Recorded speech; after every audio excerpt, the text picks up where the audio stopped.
Are we live? I finally get to say this. Hello and welcome to not Loot Die Repeat, but to the Candlekeep Accords set in the Loot Die Repeat universe. I can't believe I got to say that. I'm really excited. Yeah, it's Jake. It's like our catchphrase now, like, Critical Roles, is it Thursday yet? Ours is at the very beginning of the show, hello and welcome. 3 words. Outstanding. So, this is TCA, the Candlekeep Accords, where we are telling a story set in the LDR universe that's running concurrently with what we're doing on Tuesday nights. Every first and third Thursday of the month.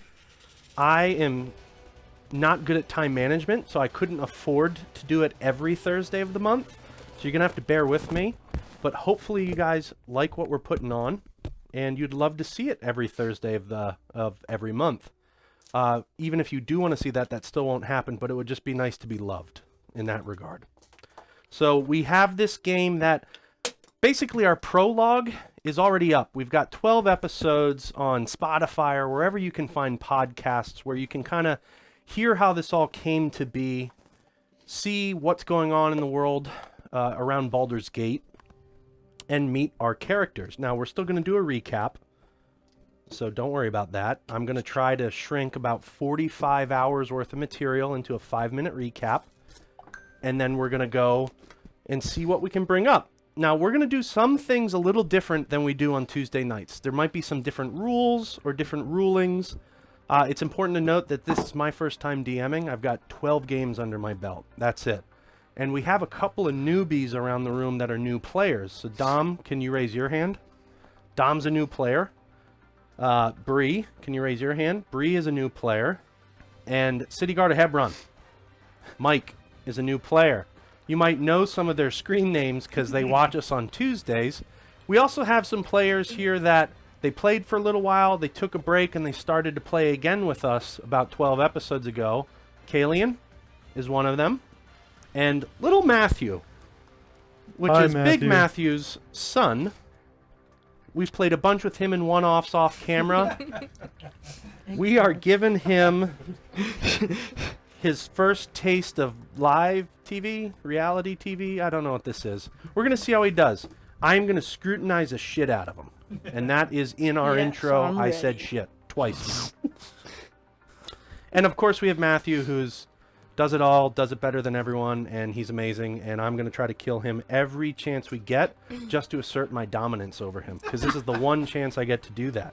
That's why I'm a cleric. Amen. Dominant. So he's the healer. But yeah, you're gonna see maybe some different rules or different rulings, and we play a slightly different themed game. It's still very serious, but sometimes it might be a little more slapsticky humor, or we might just go with something even if the rules say you can't do that, because I think it's cool. And guess what? That's what we're gonna do, because I think it's cool. So that's a little bit of the expectation setting. You're not going to get that from me again. Here we go. Enjoy the show. Now I'm going to, like I said, shrink about 45 hours of material into 5 minutes and begin our recap of 12 episodes. Here we go. Candlekeep Accords, believe it or not, starts at Candlekeep Academy. Who would have thought, right? It is a real place. It's a real location. It is on the Sword Coast, and it's overlooking. It's on bluffs overlooking the Sword Coast Sea, or the Sword Sea. Sea of Swords. Sea of Swords, whatever. It's all the same. There's a lot of S's. Alliteration aside. Don't worry about it. Our group, the Thresher's Thieves Guild, was set to make a secret siege of Candlekeep. And Candlekeep, for those of you that don't know, think of Hogwarts. Think of, I was told to say this, Princeton University.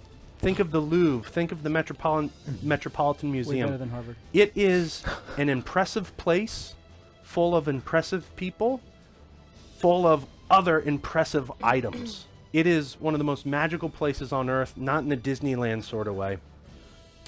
It is full of magic. And the Thresher's Thieves Guild, that our groups were a part of, were set to storm it quietly and steal 2 magical items, a book and a coin. Our group got in there with relative ease. We had a couple of people fall or hurt themselves. They got into Candlekeep and they made their way to their respective items that they had to find. And before they could, one of the players, Sydney, had a vision.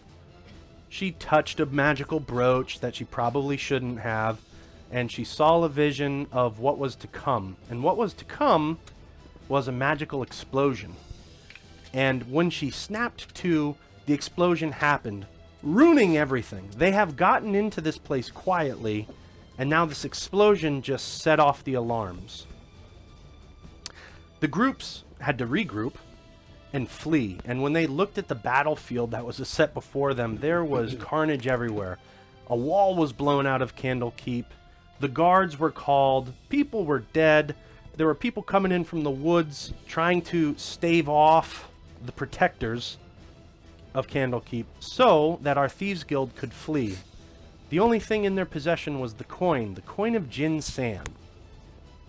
They started to run, dodging dead bodies and mortar holes. And what started to come after them were two creatures, two people, two humanoids on mechanical horses. These are the collectors of Candlekeep. The collectors scour the earth, collecting impressive people or impressive items and bringing them back to Candlekeep. They're also tasked with protecting Candlekeep. Well, these intruders who are on the run needed to be put down. They also, the collectors, needed to recover the coin and the book that they think they have. Our group, the Threshers, as we'll call them, flee from battle, make their way to the tree line where they are assaulted by the collectors who caught up to them.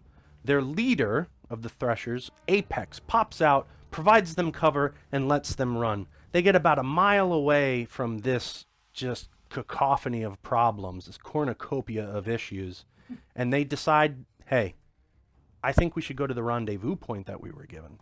They quietly make their way there, licking their wounds, talking about what just occurred, and when they make their way to this T intersection, they are ambushed. Looks like someone knew they were going to be there. They fight their way through it, and what they find is that the people that ambushed them had very similar garb as they did. They were actually sporting some of the same insignias, the Thresher insignia. They interrogated the last gentleman before he perished, and he basically let them know that the original Threshers are coming to get them. And then he died. We don't know how yet. He turned into jelly and exploded. The party did not kill him. No, they did not. They're much better than the LDR party. So the group goes, well, crap. Rendezvous point number 1 was abused here. It was broken. It wasn't a good spot. I guess we should go to the safe house in Baldur's Gate, but that's a couple of days away. Let's start moving. As they're going on their way, they learn that the collectors are still hot on their trail. They get this through a speaking stone that they find. They talk to Zero, who's got a southern accent, and really wants his coin and book back, and also wants to shoot all of them in the faces. They keep their wits about them. They don't get caught by the collectors, and they make their way to, a blockade. A toll booth almost all along the way. They're heading towards Baldur's Gate. Baldur's Gate is the largest city on the Sword Coast, one of the oldest. It's steeped in history. A lot of weird crap has happened in that history. And this is where the safe house is. This is where the second location is meant to be. Now, they're starting to not feel very good about the safe house, but they have no other options. They get to the blockade and they talk to some Flaming Fist mercenary guild members who are running the blockade. And they start to learn that, hey, this thing's here for a very specific reason. Baldur's Gate is tracking all the comings and goings of its citizens in and out because there's a little virus going around. This is where life imitates art, or art imitates life. There's a Mage Plague that is an upper respiratory disease that magical individuals, when they use their magic, are spreading it to non-magic individuals, and people are dying. So there's a general panic in this city, and the magic users, or the mages, are getting rounded up, and they're being held at this blockade. It's now more like an internment camp. And they're seeing all these magical people looking like free-range chicken, running around in fields far off from people, and they have these thick metal collars on them. Well, the group obviously doesn't like this, but what are they going to do? They got to live. They've got the collectors on their tails. They've got the original threshers trying to kill them. And now there's a mage plague. Really sucks for them too, because they have a couple of mage users in their group. Does that mean they're all infected? Who knows? We keep moving through on our way to Rivington, which is the city before Worm's Crossing, which leads to Baldur's Gate. On the way to Rivington, our group is assaulted by a bunch of goblins and hobgoblins and wolves and dire wolves and, you know, that old thing. Mainly because I had to throw combat in there, otherwise it would have just been a lot of roleplay. But we made that combat matter. That's what I'm most proud of. So these goblins assault them, grievously wounding Sydney. They push back, they repel the forces, the goblins run into the forest, but Sydney's not looking too good. Neither was Paz, neither was Sai. Sydney says, I know a healer in Rivington. His name's Ricka. He runs the Midnight Fane. We have to go there. I'm bleeding out and coughing everywhere. As we started to get closer and closer to Rivington, closer and closer to the Midnight Fane, the coughing didn't stop, which they learned back at the blockade that was step 1 of the Mage Plague. Now the group's starting to think that Sydney has contracted the Mage Plague, which is unfortunately affirmed once they get to the Midnight Fane. They meet with healer Ricka. Ricka gives his prognosis and says, you're already gone. You're the walking dead. While they're in there learning this information, the collectors finally caught up, blowing a hole in the front door of the Midnight Fane, killing a couple of sick people in there and some acolytes who are there to pray. They start calling for the threshers by name now. They know them by name. Sydney says her goodbyes. She knows I'm going to die either way. And she puts them in the stead of Ricka, who knows a secret back way out of the Midnight Fane. Well, it is his. He should know that. And she assaults the 2 collectors. Zero, who's a gunsmith, and he's part man, part machine. And Boomer, who's a little gnome who's really weird and likes to make bombs and throw things and blow them up. He's also ruthless. Sydney attacks Zero, who's got his sights set on Paz, Mike, that's Paz, and was ready to shoot him dead. Had him in the scopes, but Sydney throws all of her force at Zero and stabs him in the eye. They run away.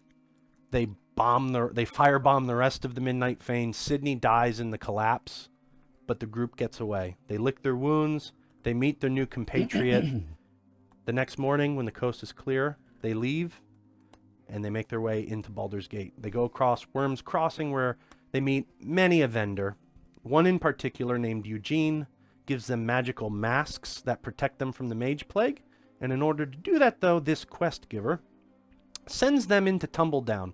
Lo and behold, convenient writing. Tumbledown is where they needed to go, because that's also where the safe house was. I forgot the word. This is going to happen often. They make their way into Tumbledown, which is a very poor district of Baldur's Gate. Some people don't even consider it to be part of it, but it is. I do. So they make their way in, and they find, through observation, that the original Threshers have a very specific part of their insignia that shows up. 3 sunray bursts over a door. They find these sunray bursts in Tumbledown. They find that the original Threshers have sleeper agents all through Baldur's Gate. Now, this person that Eugene had them go see owed him money, and her name, unaffectionately, was Gail Bobbitt. Affectionately, we called her that bitch, Gail Bobbitt. The group talks to her, unveils that she, yes, is an original Thresher. Sorry. And they kill her. She had a cough, right? She did. She had a cough. Yeah. So do I. They kill her and learn that, hey, the safe house is compromised, just like they thought, but they want to clear it out now that they know what they're dealing with. They scope it out. They use their abilities. They sneak in. They defeat most of the ne'er-do-wells, and they keep 3 alive, who they threaten a little bit, and, well, you know, try to make friends of them all. As one does. Yes. The group tries to find a place to live for a day or two to rest up and gather more intel. And they do that. They find a tavern, they sleep, they talk. They learn that a real estate investor, Chandler Bong, has a bunch of houses all over Baldur's Gate, and he's got one with a ghost problem. Well, the Thieves Guild, the Threshers, need money. They go to Chandler, say, hey, we'll do anything. We'll figure it out. And he goes, you know what? I don't really have money, but if you can clear it out, you can have the deed to the house. But good luck. We've sent a lot of people in there. No one's been able to do it. So the gang makes their way to the dock ward in Baldur's Gate. They see the house, and they learn very quickly that it is infested, just not with ghosts. It's infested with 3 goblins who can be bargained and reasoned with. Their names are Zip, Zeke, and Zed, who graciously accepted the bargain to be house goblins for the Threshers here, this Thieves Guild. They went back to Chandler, said they solved the problem, got the deed. Now they have real estate in the city and a base of operations and house goblins that can take care of the house when they're on missions so that people don't break in. And Cacophony was a ghost slayer. Cacophony is the ghost slayer. By association. Yes. Well, we told the story that she slayed all the ghosts, and word went round fast. Went so fast that it made its way to one of the dukes in the city, and there are 4 dukes in Baldur's Gate. One of the most well-known and well-liked dukes, Johann Vera, affectionately known as the Kraken, is a merchant. His family has been in the dukeship of the dock ward since Baldur's Gate was established. So he's a household name, and he learned of these newcomers that can do a thing or two. He sought them out through his emissary, Timmy. Timmy the Taint Puncher. He's a great character. I shudder at that. And I Timmy have said, hey, firsthand Johann wants to talk with you. He's been missing men. They go and talk. Johann explains that he has treasure fleets. A lot of sailors come and go. And recently, his sailors have started to go missing after they set to port, before they could go back out. And he wants to know why. He's heard talks of masked men doing the kidnapping. So the gang takes that on because guess what? They still need money. They have a house but no money. And they find their way into the underground. They gather more intel, and they find their way into a city under the city, if that makes sense.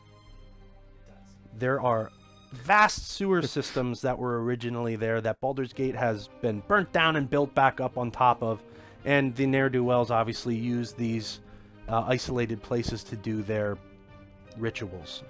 So the gang gets into the sewers, go through a lot of twists and turns. Cacophony is a great map maker, so she's writing everything down. They go through a couple of rust monster battles, and they make their way to a catacombs room under the city, full of dead bodies, and a ghost starts to assault them. They're not supposed to be there. More ghosts and ghouls and goblins come out, and they fight them back. Paz breaks a couple of mirrors that were necessary for the combat, but we rolled with it. We figured it out. Set pieces were destroyed, so more set pieces could be made. It was good. They found a way to put the ghost of Cicera St. John back in her tomb, and she gave up her shield, which on the back of the shield had an old-timey map of the city with 3 marks on it. We learn that Cicera is the deceased sister of Eltan St. John, who was one of the original dukes of Baldur's Gate and the founding member of the Flaming Fists Mercenary Guild, who they met all the way back at the blockade. On the other side of the catacombs was a tent city called Haven. This is where all the magical types who didn't want to get rounded up and put into internment camps left their homes, left their jobs, hide your kids, hide your wife, and they made their way underground into this underground lake tavern or underground lake room sort of thing, and they just started building tents, and they're living there. They were waiting out the political climate that was occurring above ground, waiting for a savior. Were the Threshers that savior? Not yet. No, not at all. Not at all. They had a different task. They gathered information from some of the denizens of Haven, Tent City, and they learned that, yes, in fact, there are masks taking people. Yes, in fact, they're scary. They do a lot of bad things and rituals, and we can hear the screams from deeper within the catacombs. Go find them, but be prepared to die. So, the group says, aye, aye, Captain. They move on, and they start tracking these guys. Our friend Sai finds a half piece of a silver mask. That would probably be important if you've been watching LDR. What did we just fight in the arena? A silver mask, but a full one. Sai found half of one in the sewers of Baldur's Gate. It's cursed, obviously, and he bound himself to it, and things didn't turn out well. We'll get there. Decided to put it on. Yes, multiple times. It was a logical times. decision. Logical. They work their way through more tunnels, and they come up against this room with a giant onyx or obsidian black wall. And Rika, who's now with the party, determines, hey, this is evil. No one touch it. So what did Sai do?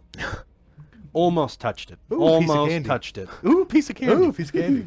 And they don't know what's beyond it. They just know that it's evil, and it's in the heart of this city, underground, deep underground. And then a way out was presented. They walk down some stairs, and they start talking to a giant old oak tree called the Ancient Oak. She told them, find the dove to save the world. Kind of like find the cheerleader, save the cheerleader, save the world. And they were all given visions about past events that happened to them that were slightly tweaked and how things could have been different. They all wake up realizing, hey, we were knocked out. That was all a communal dream that we had. And they woke up because water was rushing in around them. The room was flooding. They had to get out. They're running through tunnels. They bust through walls. They hear someone screaming for help. They help her. They get to the top of this room, and they find out that, well, oh boy, we found the ritual site. We found 3 dead sailors' bodies, and the person we saved was the 4th. And, oh, lo and behold, her name is Dove. Man, convenient writing again. It was great. I'm a little heavy-handed is what I'm learning as I do these, on the nose. This is one of our other players here. She's too short to NPC. see. Oh, Oh yeah, she's an NPC. yes. I don't know. Pork Chop the NPC. Pork Here Chop. she is. House Goblin. House Wait. Goblin. Yeah, House Goblin. There's. So, There you are, Ivory. Look. Ivory, look. you're on TV. Internet TV. You're like you Negative could be like a 4 people are stepsister watching. to like Zed. Yeah. So they're in this ritual room. They see the desecrated bodies, and they start to learn, again, me being heavy-handed, that there are 3 crowns in this room. There are 3 dead bodies. There are a lot of 3s, as we learned in our Discord chat recently. And then the shadows in the room start to move. They start to assault the characters, and yellow eyes come out, and they bring in the masks. The masks of Mortu Sanakis. All 7 of them.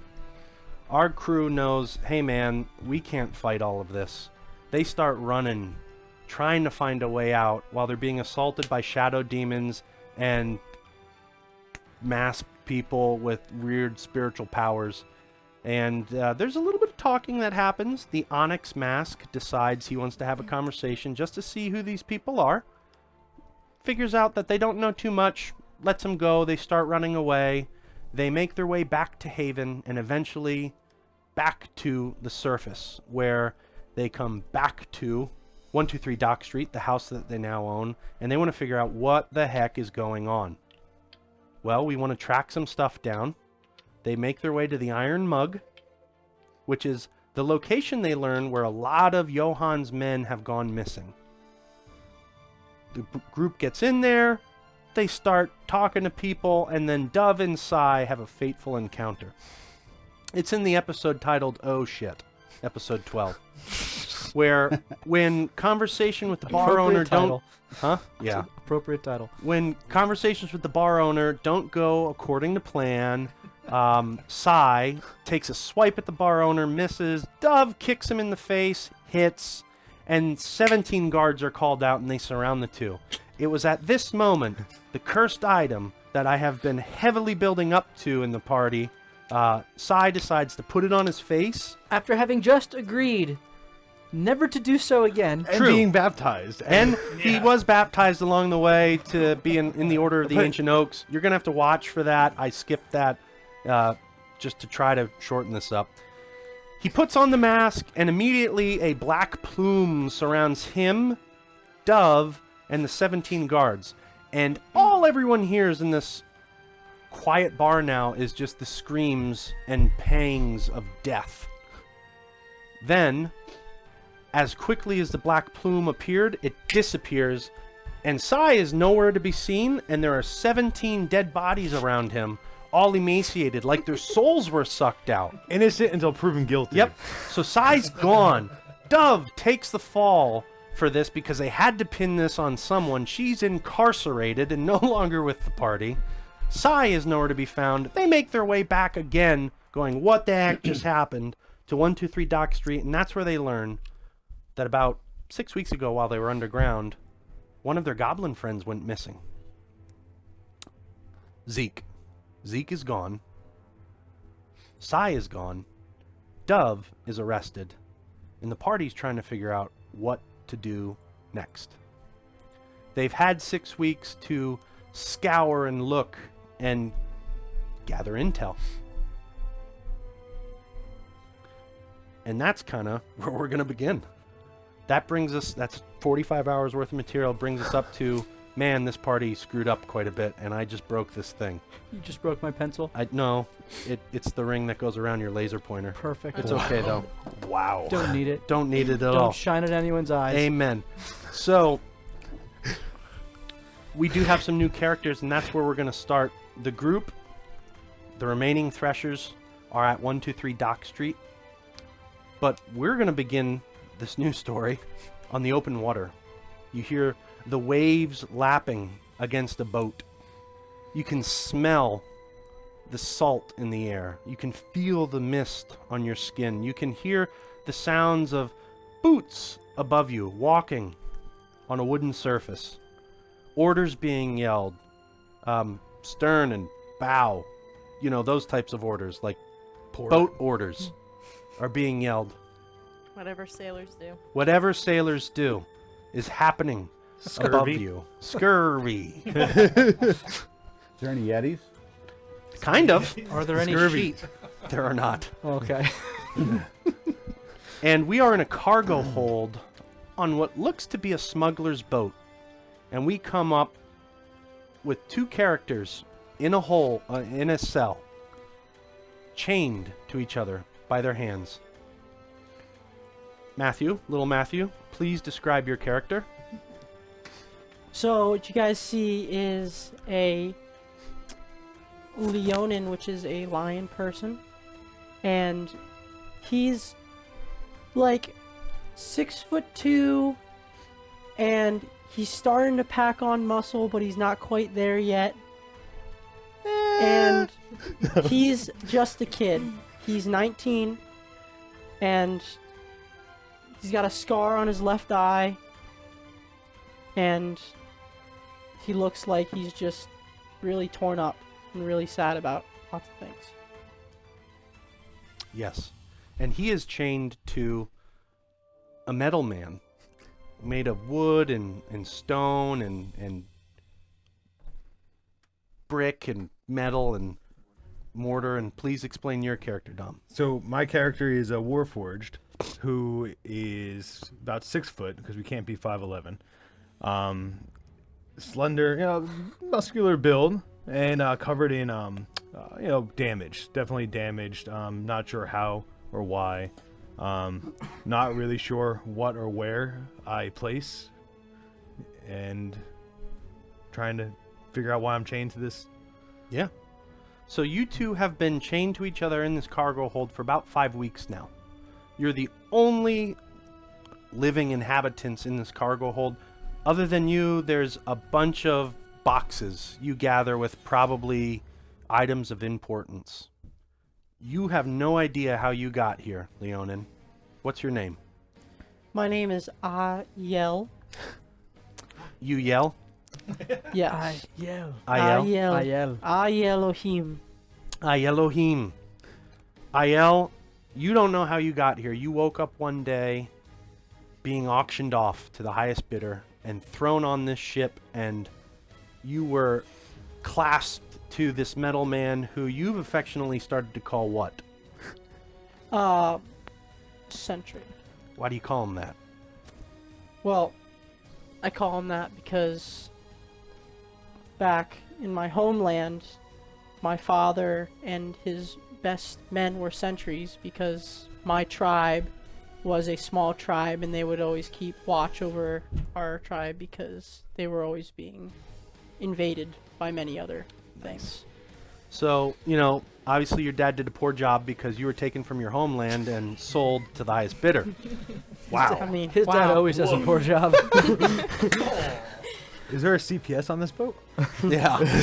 And you guys have learned over the last 5 weeks that you are headed on a ship to Baldur's Gate. You gather, based off of the communication above you, that you're about a day out now. You're getting close.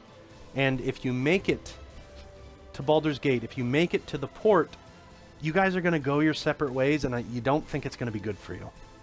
You want to get off this ship, but we got to devise a plan on how. What do you do?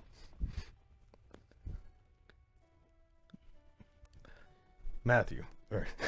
Oh, it's my old voice there. Matthew. Where are we? Or Matthew.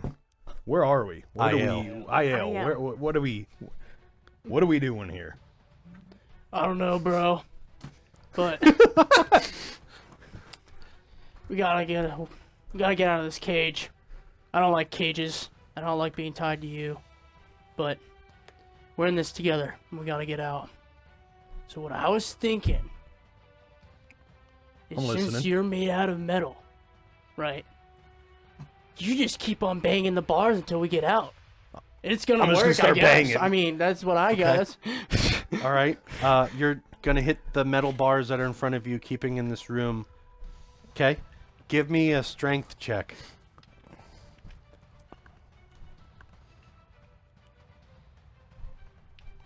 $14. 14. So above, you hear clang, clang, clang, nothing. But what you do hear above you is footsteps, quick footsteps. You hear a door open, and you see someone walk down there, and he goes, "Hey! Knock it off! Yeah, I don't think that's gonna work. What do y'all think you're doing?" I don't know. What are you doing? He What's walks with that close to look? you, close to the cave, and he spits at you. Shut the hell up! I know I was talking to you, but I didn't expect a response. That was a rhetorical question. Okay. Sentry's just gonna pretend to spit even though I can't. All right, you two, we're like a couple hours out. I know I said the day before my monologue, but we're a couple hours out before we hit the dock. We sped that up. That was a montage right there. Do I notice anything on this guy? What does he look like? What does he So have he on? looks like a rough human. He's got some long hair, a bandana. He's got sleeves that are cut off, very sun-worn, sun-beaten, rough hands. But he's a pretty skinny-looking dude. He's the guy who's usually in charge of bringing you food daily. And you see on his hip... Actually, give me an investigation.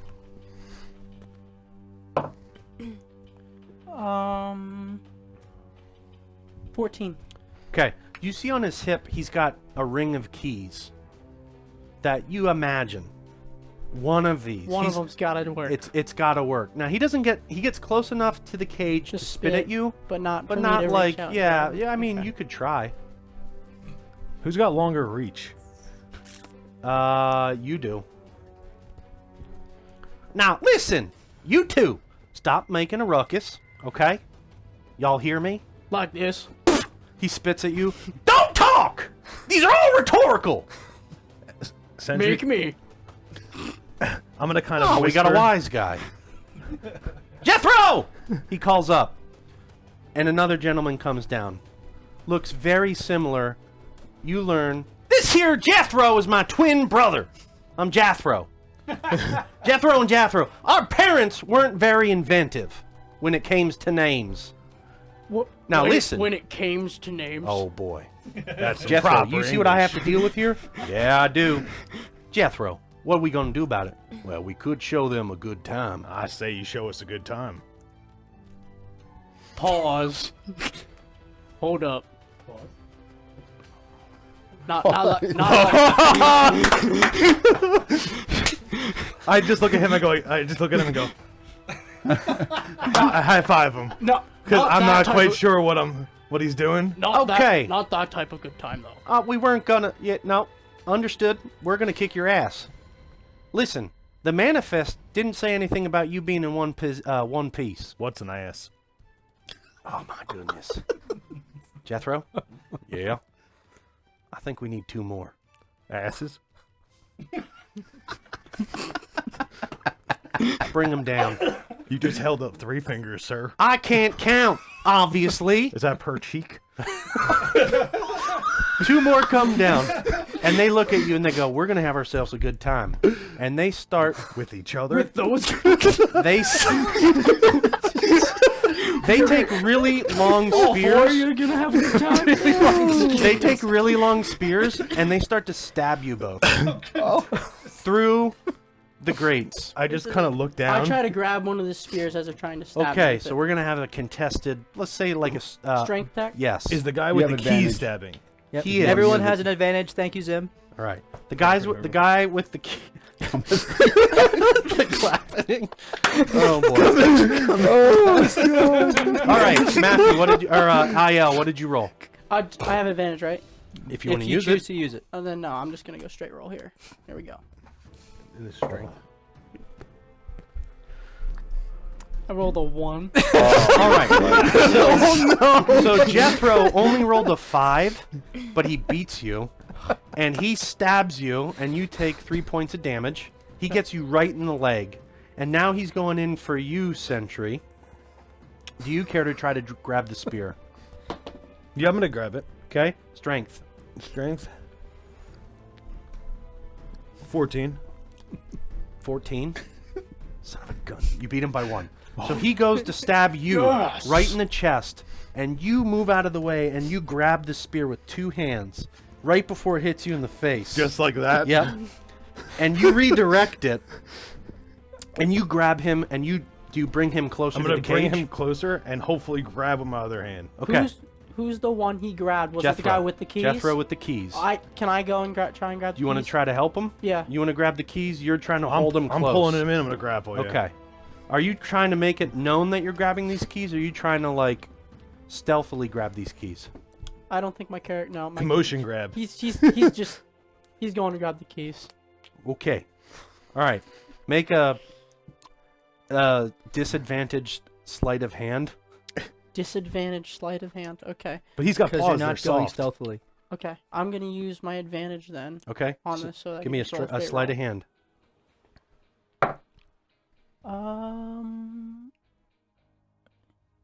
14. Okay, 14, and give me like a strength check. I want to see how well you can grapple him to the bars. Is that athletics? Athletics. Oh, Athletics. good. That's good. That's good. 19. 19. So you redirect, pull him in, get your right arm through, and you grab him, and you headbutt Jethro. Oh. You just bah! And he's seeing star. Oh, son of a gun, that hurt. He says, while he's being just kind of crushed against these bars. You reach in there because he's struggling for air right now, and you grab the keys off of his hip. Okay. Meanwhile, oh yeah, you get stabbed again in the ribs with a short sword by Jethro, who just doesn't like to see what's going on with his brother. You take another 2 points of damage. But you do have the keys in your right paw, and there's just this fracas. They're yelling at you. People are getting stabbed. A little bit of fur and blood is flying. What do you do? I'm gonna take the spear that I pulled him through because I'm still grappling him. Yep, you're holding him with your And I'm right gonna hand and the spear with the left. Chuck the other spear at dude who just stabbed him. Okay. Okay. So you're taking it with your left hand, holding and trying to throw through the It's grates pretty difficult. and hit the short sword guy. Is it? You sure I don't you- know. you sure- Make can a make it disadvantage attack. He's got it all day. Go ahead, you got it. You have an What do you advantage still. advantage? Oh, advantage. Yeah, I'll use the advantage. Okay. Straight. And that's just a straight, just attack roll, right? Yep. Straight attack roll. Is that just right here? That's your unarmed strike. Is that okay? Unarmed strike? Sure. Oh, goodness. 7. 7. You miss. I made his AC really low. But you throw it over his head. You're pretty tall. Right in the side. And this guy ducks, sees that, sees they stabbed you a couple times. You backed off and you're holding your ribs. You look a little hurt. And they go, Jethro! And they pull Jethro away from you. Do you let him go? Yes. Okay. We've done enough here. Ah! Oh, my head. My head. Ah! We're almost there. You two. You suck. I can't wait until the headmaster gets a hold of you, metal man. I take the keys and I put it in my undergarments. Okay. Yeah. And these Then four guys who accosted you and spit on you make their way up. Jethro holding his head. The other guy kind of pale because a spear went right across his face. And they leave you. And now you just hear the common sounds of the boat again above you. I With a understand little what bit they of mean about issue. 4 asses. Makes sense now. That's good, buddy. That's Yeah. good. So, you've got a ring of keys. You're still tied to each other, or chained to each other, and you're still in your cell. All right. Trying using every single one on our chains, not Okay. the door yet, just our chains. Okay. Let's see here. Let's give me an intelligence check.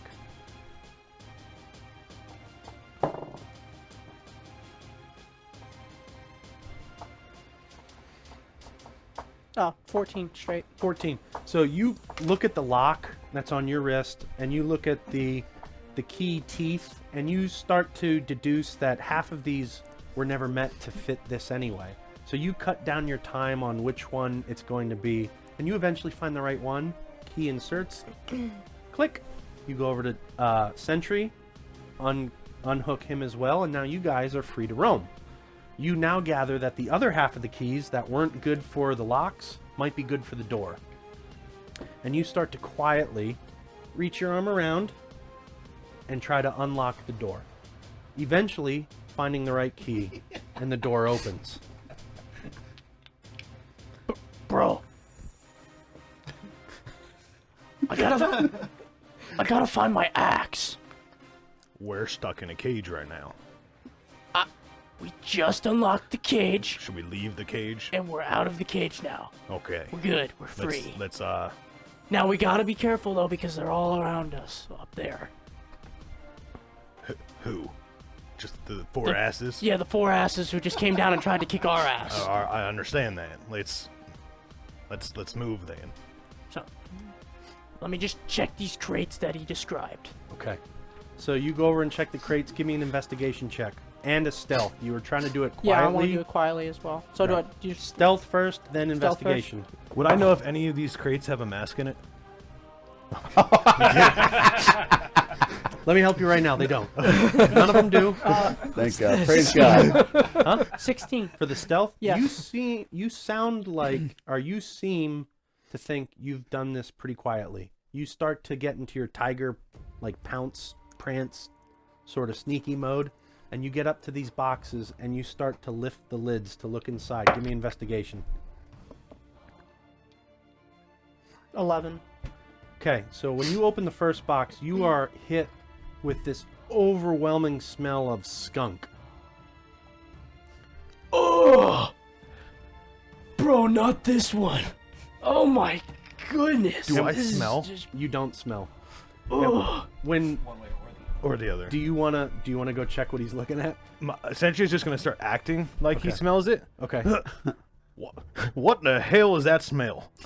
Oh wait, you can't smell. I forgot about that. No, let me just. And And then I just start opening. you start opening. Just give me, 'cause I see give him me do it. investigation.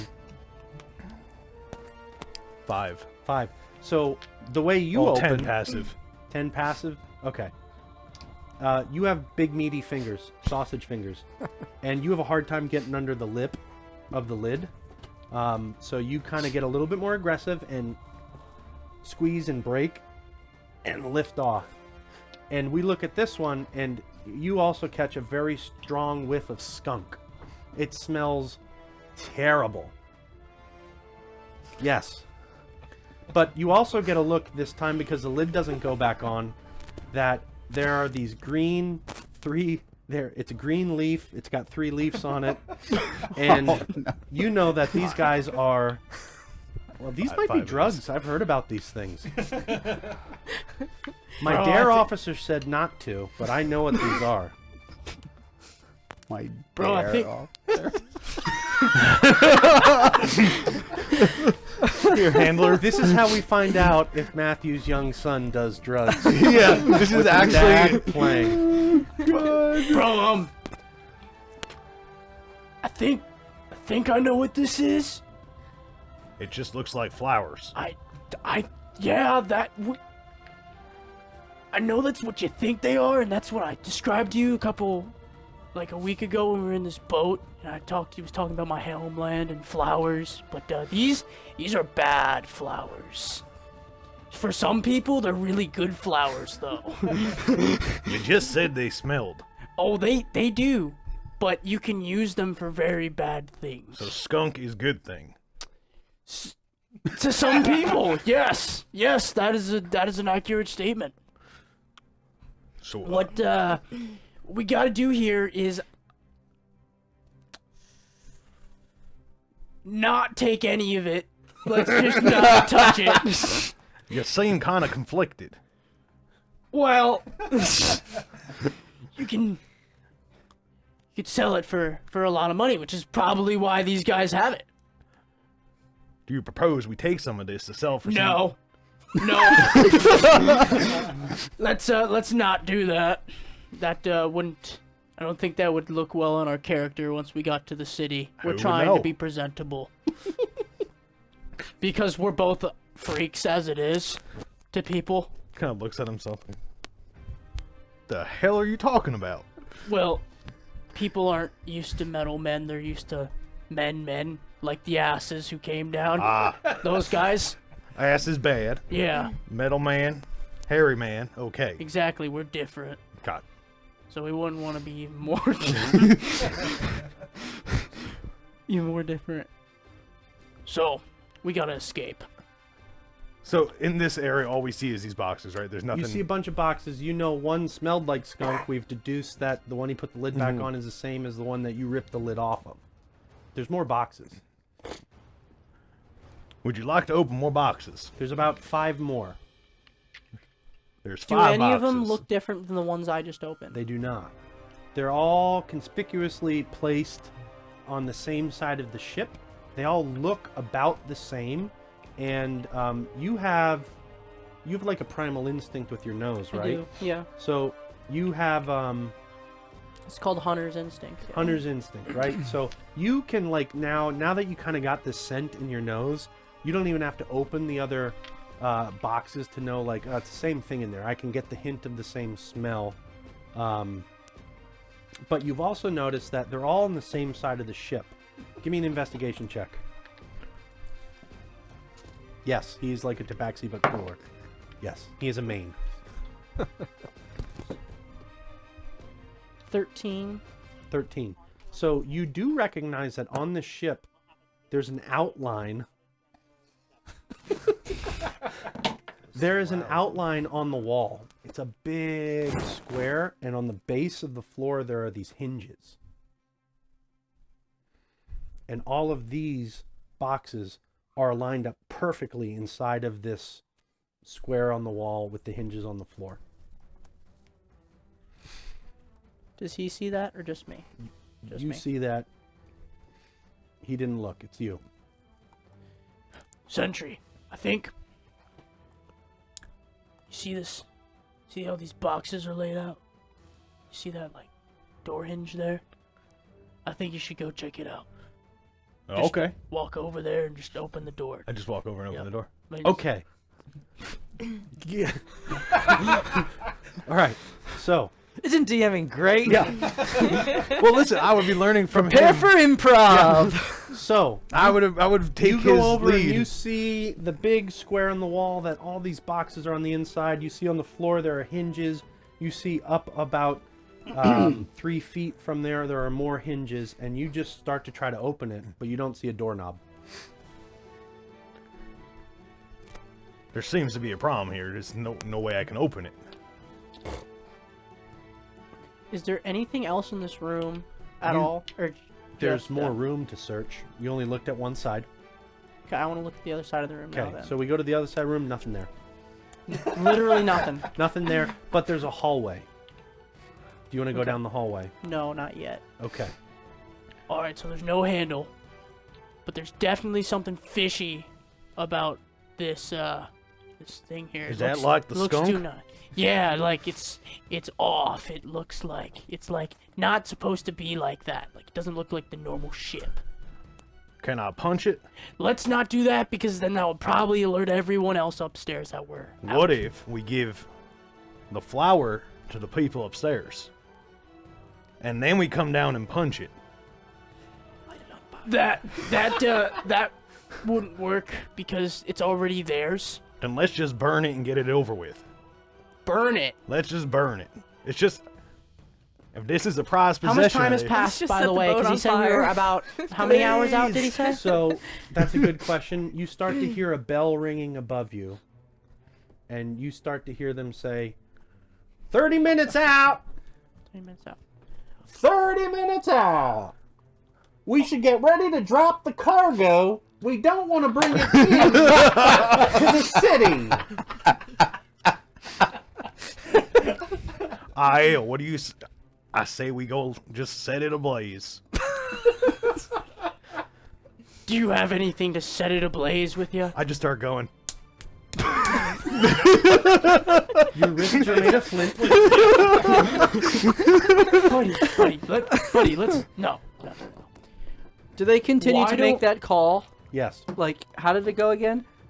30 minutes out! We are about to drop the illicit cargo that cannot make its way into Baldur's Gate, so that some of our other smugglers will then pick them up and bring them to a different location, thus reaping the rewards of our venture. After that previous announcement, what do you say that we... Bro, I just had a revelation, bro. Revelation? Revelation. What is this revelation you idea. speak of? Good idea. So, my bar's idea, not the greatest because there's metal on metal. But we're on wood, right? Right? We're on wood. Yeah. And you don't have to breathe. I'm not breathing. You don't have to. I don't you're, have to you're, breathe. You're like a robot. We don't need to talk about what that is either. Just disregard that. Later date. What if we sank the boat? I love this idea. Everything about this idea is up my alley, and I don't even know why. You hear the bell above you ring again. Should we get some of the powder keg from down below, down the hallway that has not been checked yet, and put it into the cannons just in case pirates come to take our sweet, sweet, sticky cargo? So I've taken in two different. He just said there's powder kegs down the hall. Is that like a skunk?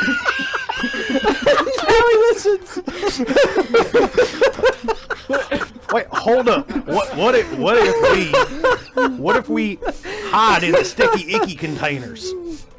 Or Put a hole in the damn boat. that's a good plan. Or let's blow up the boat I like that idea and too. put a hole in it. Yeah. Can you And then swim? let's jump out. Do cats? What are you? I can swim. Okay, you can swim. Let's do it. Let's do it. Let's do it right Right now. now, I just look down and I punch a hole. I am so. Okay, I'm so hyped. Strength check. Yeah. You guys each have more advantages from Zim to sink the boat. Two advantages each to sink the boat. advantages Thank you, Zim. Well done, Jim. All right, I'm at 13. 13.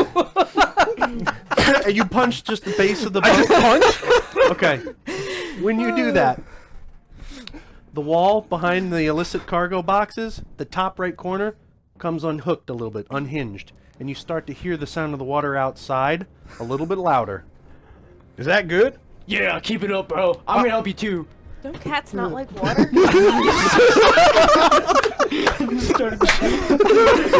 I look at him and I don't know what he's doing, so I just start imitating him.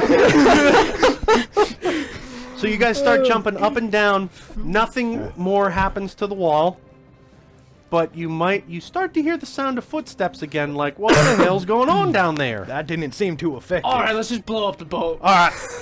Wait, they said down the hallway we didn't check. Yeah, we're going. Let's go down the hallway. Down You go down hallway. you're sprinting, so you're, okay. Didn't you say they're coming?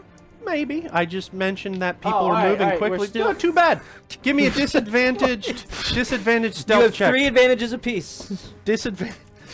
Get her done, boy. I'm gonna get her done. Alright, I'll use one of my advantages All to right, make it. straight stealth Yep. roll. Yep.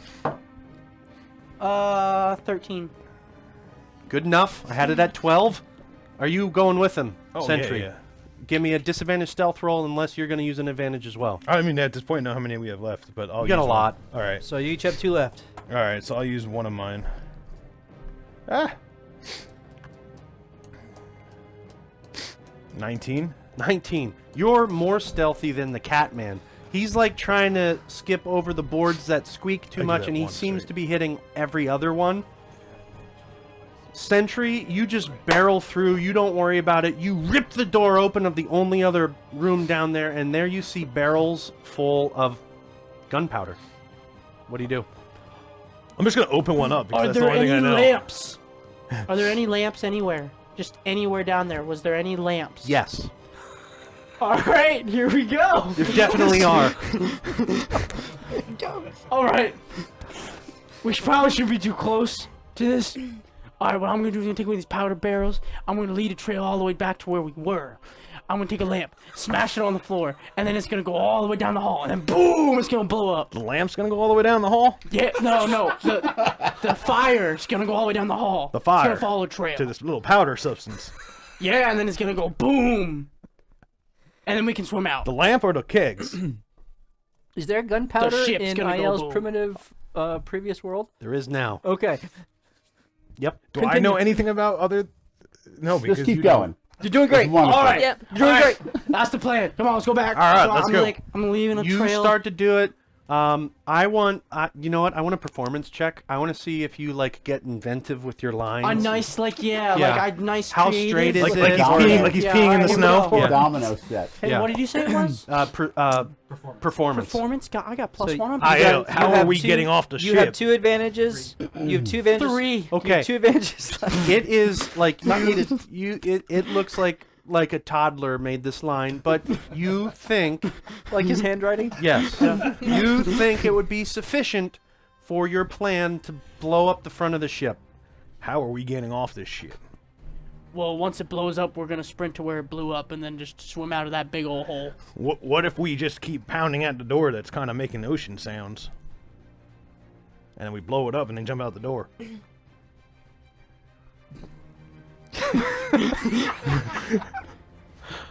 I mean, 20 minutes away from an illicit drop site for the marijuana that we have in the containers down below. Why are Does they? anyone think it weird that we have the gunpowder and the illicit drugs in the same cargo hold? Why are they storing a woman named marijuana in the stuff with the skunky smelling flower? well, the skunky Good smelling question. flower is called marijuana, not marijuana. Marijuana. I've never actually heard it called marijuana before. Marijuana. Yeah, that's cool. I like Because in this world, it's called marijuana, so we don't get deplatformed. I think they heard you. Are you holding the Yes. Oh, I'm like still. the I'm lamp? like. I'm, No, it's set. He's holding the lamp while they're having this conversation, just Yep. precariously above his powder The oil line. is starting to. Yep. Do you think I should take this door off? I think we probably have the boat. I mean, we could, but I already have this lamp, and I kind of want to see what happens when it blows up. I just smack his hand. No roll. It happens. It hits. It shatters. The oil mixes with the powder. The flame starts to go over the oil onto the powder, and you see this burst of light just streak down the hallway. And you hear this sound. You hear this sound of. Why's that line so damn crooked? Listen, I was doing it faster, okay? Explosion. A lot of water starts rushing in. You hear noise above you. You guys get thrown towards the back of the ship because of the explosion, back into the cage that you were in. It does not lock, don't worry. I was about to say, oh no. You both take 3 points of bludgeoning damage. Oh. Are you unconscious yet? No. No. may I never have get to tons meet of him. health to spare. Hey. It seems we got blown on the opposite side of where we wanted to be. That's a good point. Let's go towards the hole. Water is The coming door? up. Or Now, the hole? good news with your explosion. That door that started to open is completely shattered open now, and water's starting to rush in through the side of the boat as well. You have a feeling that this is your last chance to grab a breath and swim out the side of the boat. Sentry's gonna pretend think he has to. Okay. Except there is no. No. It's just snores. Yeah. Yeah. yeah. That's it. All right. Let me just get my stretches in real quick. Okay, the water's up to your knees. It's now at your waist. You're still stretching. Michael Phelps, it's at your neck. Do you need a swim cap? He takes his breath. don't We swim. dive under, and you start to swim out. You have to swim down 10 feet into the water to hang a right out the side of the wall and then swim back up. So, what is your swim speed? Where would it say that? It's your same as your movement speed. I'm just gonna I believe. sink until I see him start 35. Becau- 35 feet. That's like a Leonin thing? Mhm. Yep. Yep, you can swimming. swim. Check that. So, Jake, you have 2 advantages, and we have 2 disadvantages to give you. oh, We each of us have 2 advantages left. okay. So, thank you, Matthew. So, you swim down 10 feet. You hang a right, and you swim 10 more feet out. Now you're outside the ship, but you are under about 30 feet of water now. Sentry has just kind of just like a hippopotamus running along the bottom of a lake. He just kind of walks out, and he starts to sink a little bit once he gets outside of the boat because he's not buoyant. Oh boy. Hey, why don't you come down here with me? What are you doing? That's a weird way to swim. Are you okay? And you see him start to swim and ascend upward. Do you use double movement so you can breathe?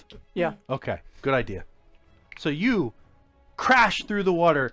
Behind you is the Titanic, sinking, splitting in two, on fire. Are there smugglers jumping off into the There water? are smugglers jumping off as well. You can all swim together. Yep.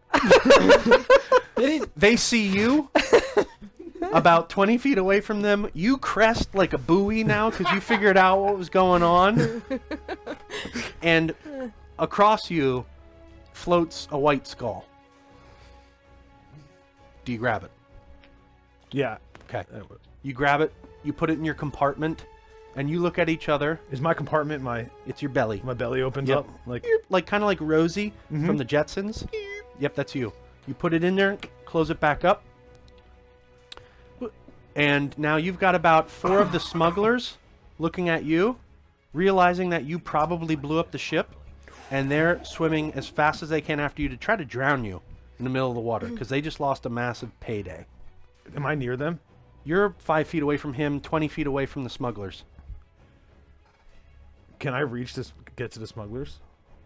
If you want to. Yes. Okay. So I'm gonna get as close to them as I can. You start swimming back towards them. Whoa! What are you doing? We need to get to shore! I'm just gonna hold on to their ankles. Okay. I need strength checks. So you have one in each hand. One in I each. need 2 different strength checks. It's a contested strength. They're going to see if they can kick out of this. Oh boy. Should I use an advantage? Yes. Yes. No. Oh. All right, that's 1, and then the other. You rolled a 1? No, No. He. 6 and an 8. Plus what? Plus athletics? Oh, is it under athletics or strength? Yeah, athletics. Oh, sorry. whew. All right, that changes things. You A little. A little. I got a 10. So 10, because that was And your a advantage 9. roll. 10. That was my athletics roll. A 10 and a 9. You said 2, right? Uh-huh. Yeah, a 10 and a 9. So you rolled a 10 on your left hand and a 9 on your right hand. I have to use both my advantages because I rolled way worse than that. They don't want to drown. That's a 1. Okay. So, left hand. Maybe Left they hand do. clamps on and you yank him under. And you just smile and sink. And Oh my goodness. This guy knows what's going on. Also, important to note during this, Yeah. your eyes, which are usually glowing yellow, No. blink, open, and they're red. Oh shoot. As you're grabbing, smiling, and goodness. sinking. Where's P-Force at? Son of a gun. Yes. You grab the guy in your right hand, too, and now you look at him. Both of your eyes go in opposite directions because you're a robot and you can do that. And you stare at them and smile, and you just start to sink about 8 feet under. Just enough that they can almost, like their hand can come out of the water, Oh, they can feel the Uh-huh. breeze on their wrists. but their head can't make it. And you hold them there, just treading water until they stop fighting, and you drop them. Wow. IL, what have you been doing for about awful. 30 seconds? I was protecting IL would have probably gone to try and help him if his friend was going the other way. He wouldn't have left him. Okay, so now we have hand-to-hand combat in open water while you're treading. If that's what my friend wants to do, then that's what Well, it we're was going only those 2, right? No, there were 4.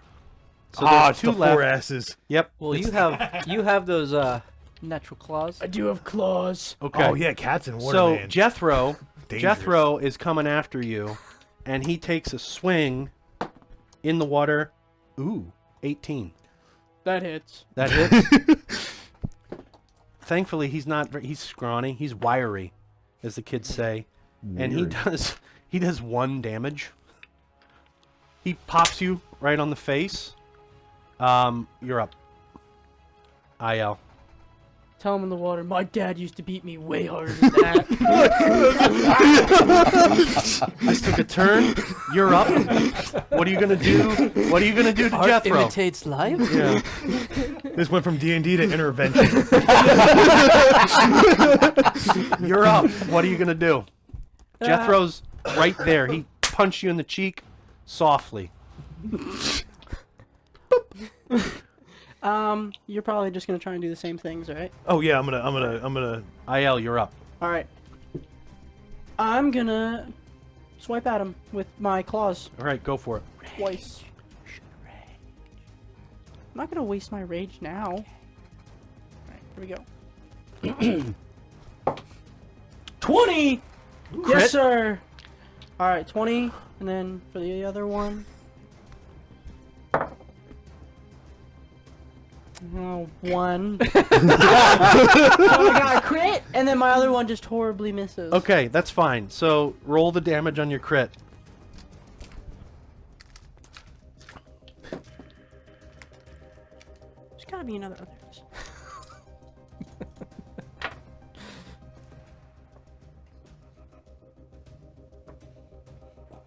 $10 damage.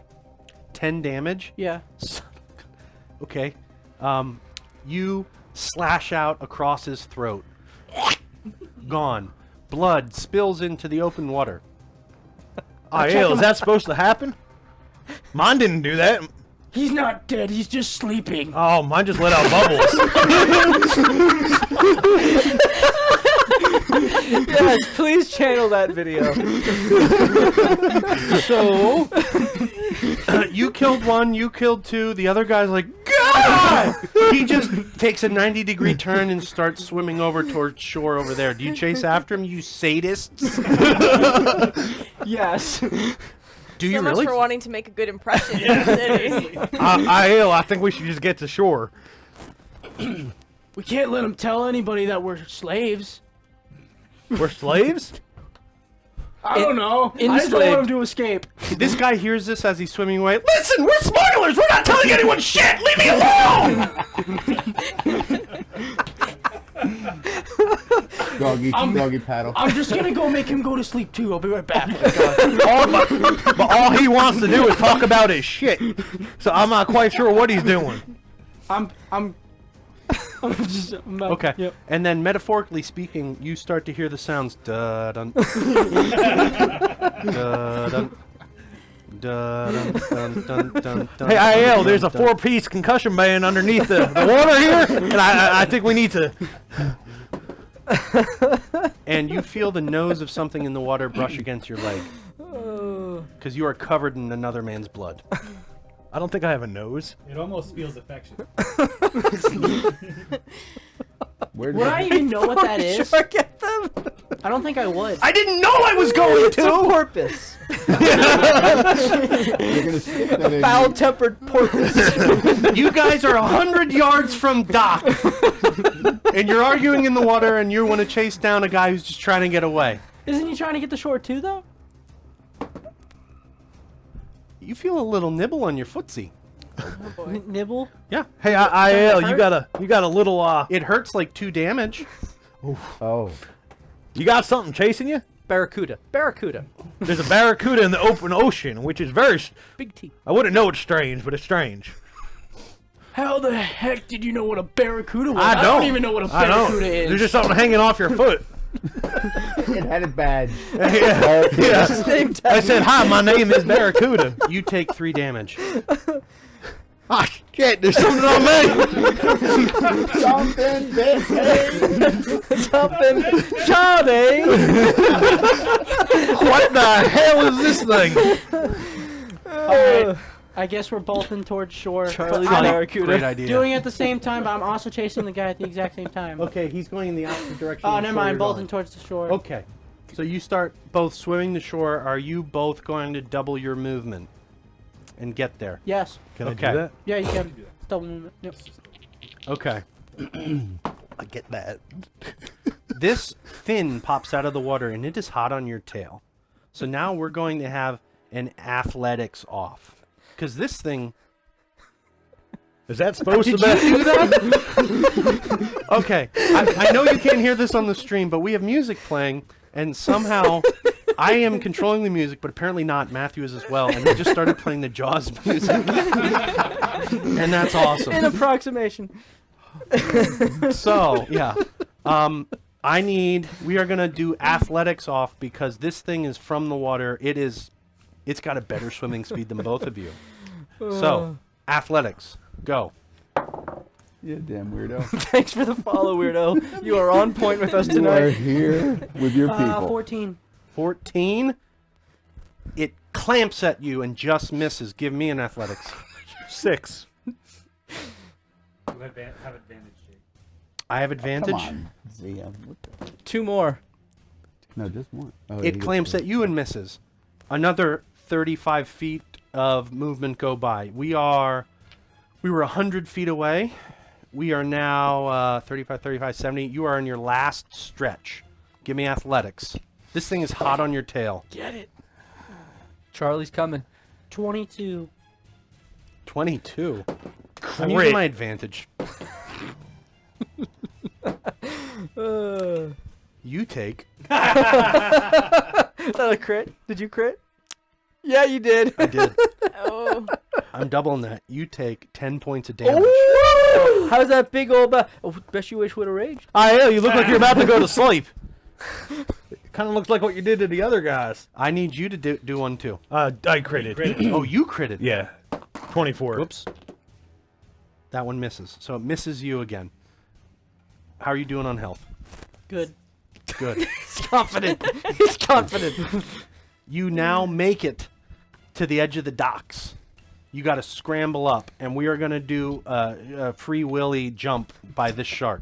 Free Willy jump. What? It's got your blood in its nose. Onto the land? Like Oh it's yeah. dumping on. It will beach itself to kill you. Alright. Give me dexterity. Because you get up there and you see this thing coming jumping out of the water at you. I think you got a whale we friend. fought in the in the underwater? Right, right. The catfish. The The catfish. catfish. It is. Was it Bertha? It is. Bertha. It's Bertha the catfish. In Not salt Charlie. water? 6. 6. Oh, you're lucky. I rolled a crit fail. Oh. So this That's thing, amazing. this thing misjudges. It's a giant catfish. This thing is the size of like a blue whale. It's massive. It jumps at you. You're on the shore. You roll out of the way. It misjudges the height of the dock and smokes it right in the face. It was about 3 feet short of where it needed to be. It crumples back into the water of the dock. I'm not rolling for him. It was coming for you at this point. And you're both up on the dock, worse for wear, soaked, and this catfish slumps back into the lake, or into the ocean, and swims off to parts unknown. To go eat the sailors you put to sleep. Its whiskers were bigger than yours, by the way. Yes, I- massive. And Massive whiskers. You now start to pat yourself off, and it's in the evening. You lick yourself clean. Do I rust? No. Okay. And when you turn around, you are, it almost feels like you were struck by lightning. Your eyes go from red back to yellow to white.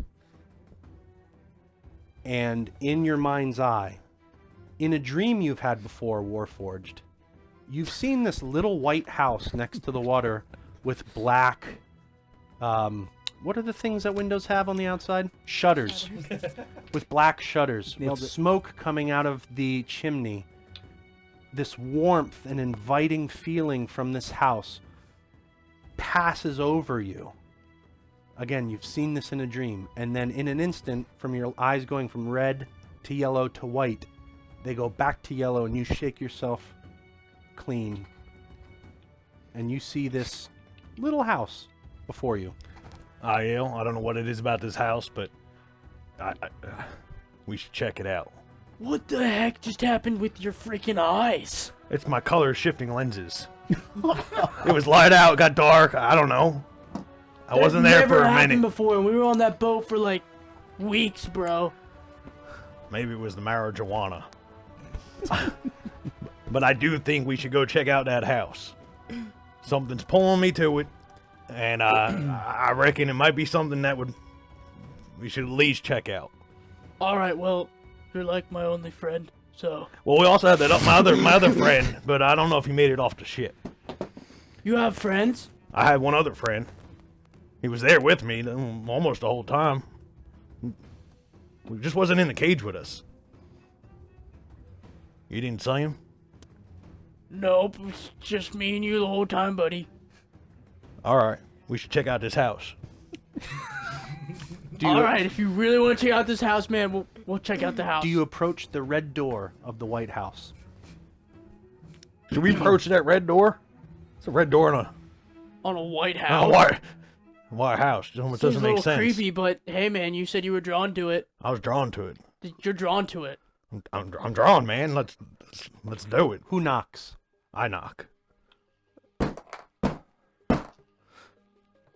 And we cut there. That was our intro. Holy crap. That was an intro for sure. Quite the intro. My ear's killing me. I have to take this off and hold it this way. I did not expect any of that to happen. Now, we cut to welcome. inside a house. I'm not the bad influence. Yeah, I'm on the other side of the room. I know. We cut to inside a house. There's a group of people standing around a mirror in an attic, and they're talking. Rika, could you please describe your character and begin? So you see a halfling, a aged elderly halfling, silver hair, kind of a close cut, almost crew cut, comes to a bit of a widow's peak, and stands in a breastplate of armor that has kind of wispy smoke that comes off of it. He is very kind of close set eyes, but the wrinkles in his eyes and in his cheeks kind of belie a face that is used to smiling and is used to laughing a lot. He is in good shape for seemingly on the older side of a halfling time span, and he is about 3 feet tall, maybe 3.5. So his vertebrae are already beginning to shrink as he is talking and regarding his companions there in the room. He looks to the mirror and, so we've been tracking, several different targets, you know what I mean? And Cacophony, she's been doing her work along with Darian. Darian's been going out and he's been doing some investigation, you know what I mean? And Paz is good, strong, muscles, good muscles, big, strong, And here, we have some updates for you. Motos. No, you're not. You're Zentos. That's right. Zentos. And I am Xanthos. My voice is a little weird while I'm stuck in this mirror. I think the acoustics of this plane are odd. Right. So, we have been searching for Cecil. And have been to no avail. Cacophony. Any word on Cecil? No, we haven't really found anything about Cecil yet, and honestly, I'm a little afraid to go back towards Candlekeep. So we're just trying to see what we can find out in the city here. Also, then describe your character, okay. Cacophony. So I'm playing a Kenku. So I am a short crow person hybrid, about 5 foot. My clothes are not very... I'm wearing a robe. Nothing overly exciting. I do carry a bag of holding, and it's on me at all times. And it's like a Mary Poppins bag. There's just a ton of random stuff in there. And since being in the city, I've just been scouring the streets, finding whatever I can. I kind of have a theft problem, which is why I was applying for a Thieves Guild. So I'm wearing a lot of things that maybe you wouldn't necessarily see on a bird person. So I might have like random rings and jewelry and different articles of clothing and maybe things that aren't necessarily clothing, but I didn't know what it was, so I just sort of put it on. You're nesting, like birds do. Exactly. So, and I've taken up a hobby of map making. When we were in the underground, I was tasked with charting our paths and providing it back to some of the characters we met. So at this point, I start pulling out maps and papers and everything that I've just been collecting. So some rubbings of things we've taken along the way. And I have it all like laid out on the floor and I'm overlapping Good. stuff. Could you bring that closer to me? Here, I'll hold it up for you. Thank you. But you need it with this piece next to it. I think I might have found something. So when you look at the 3 X's... Can you turn it upside down? And I'm in the mirror, it's backwards. Oh, I'm gonna have to redraw it. I'm sorry. Okay. You'll just have to... Here, and I flip it around, like you can kind of see what's there. That's better. So, when you look at the 3 X's and you map the radius, there's coffee shops next to all of them. I think this might have something to do with it, but I'm not so sure. But then, also one of these X's is our house, and I know that we have an entrance to the underground, so that might maybe make more sense. I'm not sure. I'm still trying to work through how to make sense of what we have so far. Good. You keep working on that. And Darian has taken this feeling that she has from her heart on the coffee shops, And so he's been scouting them, and he checked them all out, right, Darian? Oh, Darian, you've been checking out the coffee shops for the ladies, That's right. But it turns out I don't like coffee. I like to stick to my black tea. Understood. I also scouted out... Oh, so Darian is a variant human, and he's got kind of sunken, a little bit darker eyes, big black brim on his hat that he doesn't really take off. He's got a breastplate with a pattern on it that's kind of interesting. Actually, I'm going to post something, or I'll send a link. In the Discord or on the... On Twitch? On Twitch. Okay. It'll link to the Discord. Okay. And he's a world-weary looking kind of character. Kind of disheveled and haggard. Okay. And he's got a red mask that was given to him by Eugene. And he says, "But I've successfully scouted out 4 of the 9 locations that you had mentioned that were original threshers." Did you get the one that is it's oh, I lost his voice. It's the big the mansion. No, I didn't get the mansion. Maybe I did. I can't remember. But I did get the big brownstone. And Go on. I found, based on eyewitness accounts in that area, that there has been movement of the masks of Mortis and Ocus in that area. Interesting. It seems that they're somehow linked with the brownstone. Interesting. Yeah, and I Paz said that he knew something about the brownstone too. Yeah, right, Paz? Yeah, so I've been walking daily, trying to do, while I clear my head about what happened with Cy Vanek and how he left Dove High and to dry. be the scapegoat coward. Just can't find him. I'm working through those feelings and want, my rage with Cy Vanek. And as I go through my walks, I go and go back to the orphanage, which is was taken, and I've been working with the street people that I'm so fond of, that I once was, the young kids especially, and some of the beggars around the brownstone, trying to get the innards and outards of the of the goings, and there's nothing of record other than 2 nights ago there was a influx of several men with marijuana and the smell of skunk that Sounds about right. they said the new shipment was coming in. That's all that we heard. So I also have gone to Little Calamishan to see Mother Mary. Okay. That's good. Good. Good information. What else? What else? As you know, I'm stuck in this mirror. I forgot how to get out. I have some gifts for you. Oh, I found some stuff. I'll add it to, and there's a pile of stuff that I've clearly been leaving by Yes. the mirror for you for when you get out. yeah. So I found this mug that I got Oh, good. Another one. from, Good. from one yes. of the bars. I'll just leave it here for when you get out. Sounds good. Yep. And I have this.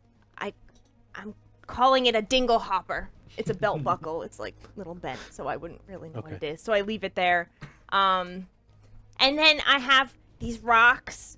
They Oh, that just one's look shiny. really nice. I'm just gonna leave those over here for you. Thank you, Cacophony. That's one that I like that. Yeah. Yeah, that one was one of my favorites. But I Shines think like you the would moon, really yeah, appreciate it. Like the moon. I like it. Like Saloon, eh? Yeah. I like that from my heart. What of Elijah? Has he found any new information or added to our ranks? Yeah. So Elijah's working. Yeah, he's mended. Yeah, I've helped heal him. Yeah. Oh, good. It's feels better. Yeah, good. I washed his feet. Yeah, he's good. He's clean. Yeah, He let you touch his feet. of course. Yeah, You know, that's one of the things I miss in here. I am a good foot rubber. Yeah, My feet are weary. I promise you that when you get out, yeah, One day, I rub your feet so Ah, much you can't feel wait. it in your heart. in my heart. In your heart. Yeah. So Elijah has helped us to gather some goods. Yeah, for the business. Yeah. Good. And it's slow going with the plague, people dying. Yeah, and also the Threshers trying to kill us, so be careful and not going out alone anymore. Yeah. Speaking of alone, have we found our little goblin friend? I was getting to that. Yeah. So going down the list. Yeah. We've gone to Rivington. Yeah. I sold my own land, yeah, made some money for us, yeah, so we're a little better off, yeah. Pumbaa's wife, Cecilia, is doing well in Rivington, yeah. Good, we good. checked in on her, yeah. And she gave us a letter for Pumbaa, yeah, when we go back to Haven. And we also have found that Zik, yeah, there's some goblins around Rivington or something. Is that what you found, Paz? Because Yes. you were there checking us. Yes. I talked to the blockade, and there's been an uptick in interactions with the goblins. Interesting. Yeah. Well, that's the thing. That's good. Yeah. That's good. Yeah. So we're checking on that. And so seeking there. Most sad, of course, is orphan dove. Yeah. So sad. Yeah. I want to visit her. I think Paz, I think you visited. Is that? Yeah. Yeah, I go try to get there once or twice a week. That's good. I've brought food and tidings to both the blockade members, trying to build a relationship there, Very smart, Pez. trying to see if I can maybe make her more comfortable there. But How does she look? Is she still it's not good. too I mean- skinny? It's not good. She's not well. She's I wish I didn't come back to this mirror. I think I could have helped her. Yeah. Explain again. What happened? Cacophony has died, Okay, and so it doesn't make sense to it. it doesn't make sense to me. I can't remember how I got in. Because if I could remember how I got in, I could remember how to get out. I got in. I bowed. Now I sounded like Gru there. Girls! I bowed! I bowed. And then I was in. And when I tried to bow back, I just kept hitting my head on the other side of the mirror. What I do know is I'm getting a phone call. Let me call this person back. Sorry. What I do know is there are more pathways back here by Baldura's treasure room. This isn't the only one. And I'm kind of been investigating a bit. I think there might be more than one way into this plane. That this mirror, because I came in this way, is just, it's kaput. No one else can come in until I can figure out how to come out. But you might be able to find the other entrance portals in to join me. Or I might dine here alone. So if you think if we find another location on the arch outside, that we'll be able to get into where you are. I think so. Well, as long as we're able to get out, I think it's a good idea. I mean, you know me and my brain. It's a little foggy. Lot of battles, lot of hits to the head. So we've been talking, Dove, and it's good to hear, very good to hear that there's possibilities of other ways in. Maybe we could find them and get you out, and maybe that has something to do with the map that Cacophony's been working on and that Darian's been scouting. That's good. Yeah, that's very good. What about Sivenic? And I was just going to say there's been Have we found him? no sign. No sign. It's very sad. So, The sorrow is deep What- in my heart. what you're telling me, because I wasn't there, is he put on the mask after we told him not to? This is what the witness say. This is what Wayne has told me. The men have said. I was able to talk further with Wayne and deliver Jairus' letter. Yeah, that's good. So we are invited to the party they're going to have in the future. That's fun. Yeah, you know what I mean. Maybe Savannah will Maybe turn you up could there bring with me? a mask in the mirror. Yeah, then bring The me. man in the mirror. Yeah. Yeah. Don't drop me, though. I might break. Yeah. Keep me away from Pez. So doing that, we keep talking with Wayne, and he said it's something comes up with Savannah. Yeah, he'll let us know. Okay. I'll try. Yeah, I'll try. It's good. That's good. Yeah, you know what I mean.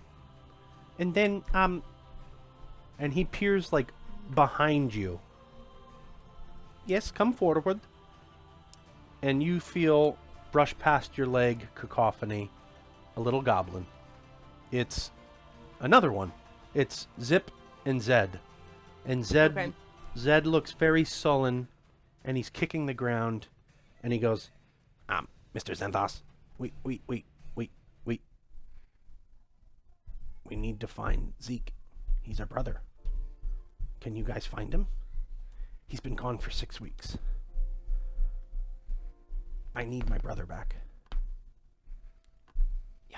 Yeah, we will find him. Yeah, I promise you that. Yeah, from my heart. You've been promising that for 6 weeks now. Sometimes my promises are empty. Yeah. We're looking. We are. I promise you we're looking. Has I We not? haven't Well, gotten very far, but we are really trying. Zip. Wait, which one did I say was talking? Said Zed. Zed. Okay. Which one did I say? Zed? Zed. Okay. Zip has done a little bit of looking too. And he got a little bit of actionable intel. He thinks it is our old crew. And they grabbed Zeke. The ones outside of Rivington. The ones outside of Rivington. Has Captain Holt said anything to you about that, Taz? Just said that they're moving much more freely, and the attacks on innocent people have been on the uptake. So he hasn't said specifically who it is. Obviously, they kill whatever they find, but Yeah. they haven't seen. Oh I just boy. don't know why they would want him back and not all of us, or it doesn't make sense. We'll find out. And at that, from down below, you hear,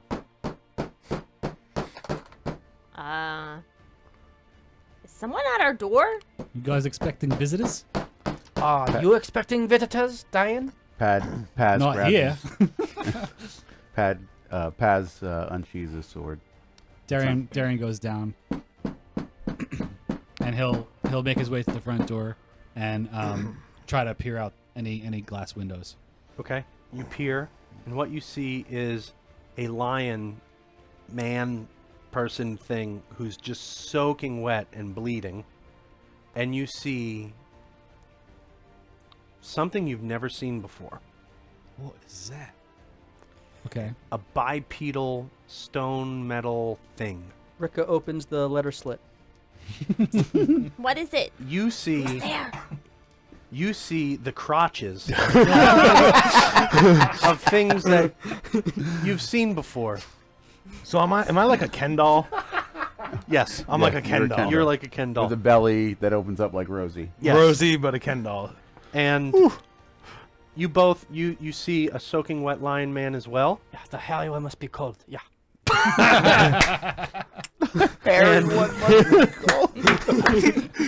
And you see a metal man. Now, you've heard, Rika, of Warforged before. You swear you heard Wayne talking about them at some point in time. Like, I don't believe they exist, but I've heard of these things. And in your studies, you've read about them. So you're confident that it's a Warforged, but you don't know what the Lion Man is. Do they look distressed? Do they look dangerous to us? They look distressed. They look wet. The lion looks hurt. And the metal man, the Warforged, looks like he's helping the lion. And he's knocking on the door. Rika puts his hand on the doorknob and he just looks. What do you think, Dan? Maybe they're looking for work. Sorry? I Paz? I position myself to be the first person out the door if anything happens. So I'm on the Like you're running?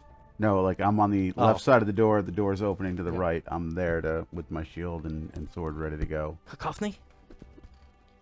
What is it? What's out there? That's you know how you're a bud lady? Yeah. Yeah. That's a lion Yes. boy? Yeah. Tigers. I don't like lions. Okay, hide behind Paz. Okay. But I said don't look dangerous, they look distressed, yeah. Meanwhile, you guys hear all of this muffled conversation behind the door. I think somebody's talking I behind don't this door trust here. distressed. And that little metal know. thingy just popped open. It looked in Yo. my crotch. Yo, anyone home? Do you just see his eyes? Yeah, we are here, yeah.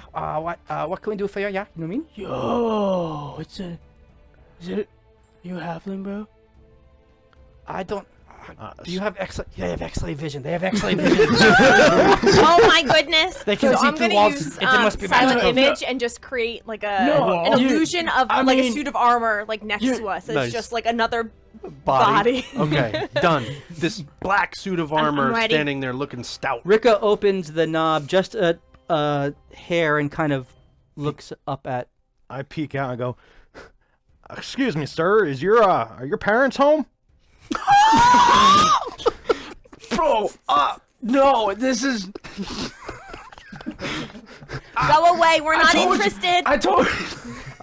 I told you about humans. This isn't a human. This is a grown man, but Is he an ass? he's a. No, bro. We're hurt. I'm hurt. We gotta ask for help. Excuse me, sir. We could use some help. Yes. He's hurt, and you're not asses. And I'm hoping that you can provide us refuge from people who are chasing us. Who's chasing you? Yeah. People on a ship who kind of smell like something that's coming out of your house right here. Do you have any skunk in your house? He looks immediately at Darian. Paz, put your arms down. Sorry. Paz puts That's his arms down and the smell Oh, goes you know away. that must have just followed us from the docks. There was we just escaped a boat. Bro, you can't smell. What are you That's talking very, about? that's a very valid point. That's a very valid point. His arms back up. Rika, That's the valid, dysfunction of Niall. this conversation slowly opens the door wider. And you now see the line man actually looks like he's hurting. He's got an active bleeding stab wound on his side. Bro, my leg kind of really hurts too. I had this catfish bite it. A catfish? He said it was a Really big barracuda. one. Did it have a radiant wound upon it? Apparently, it was as big as a blue whale, but I don't even know what that means. Bertha. Bertha strikes again. You Damn it. named it? What? Its whiskers larger than your whiskers? That's a little offensive. So you have whisker envy, yeah. You mean? Envy. Come on in, come on in, come on in. They invite you in. Do you guys go in? Yeah.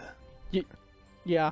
Do I Yeah. Paz is do gonna I step- see everybody? Do we see everyone now? or- You see everybody. So Sentry's gonna notice cacophony What's popping, And- y'all? immediately. Respectfully as possible, it's not my house, but kind of start walking towards her. Okay. And you do. Can I help Yeah, you? yeah, what's up? What's And going I'm on? like backing away a little Bro, remember how we talked about personal space? With normal people? I got this. I got this. Personal space, buddy. You got it. Your cacophony. bit. Yeah. You're the bird lady that has been haunting my dreams. I shouldn't say haunting. It's really not that bad. But I've been I'm having. not doing anything. I've never seen you In before. Cacophony's mind, Rika... Cacophony, do you know what I'm talking about? Why are shake you my head shaking no. your head? No. All I did was ask. All I did was confront I don't you. know who you are. Well, I don't know what you are. It happens that I have something for you, and for some reason I just know that I gotta give it to you. It just fits who you are. I'll take it. So I make like a. Yep. Don't He worry. opens up his stomach. Don't worry. I found this on the way here, and it just seemed like something I needed to pass along to you. Don't worry. My insides are IP67 approved, so you don't have to worry about any water damage. And what he hands you, Cacophony, is a perfectly white crow skull, raven skull. Thank you. You're welcome. In Cacophony's head again. Is that something you're looking for? Yeah, that you wanted? I love it. I've always wanted one. You're sick.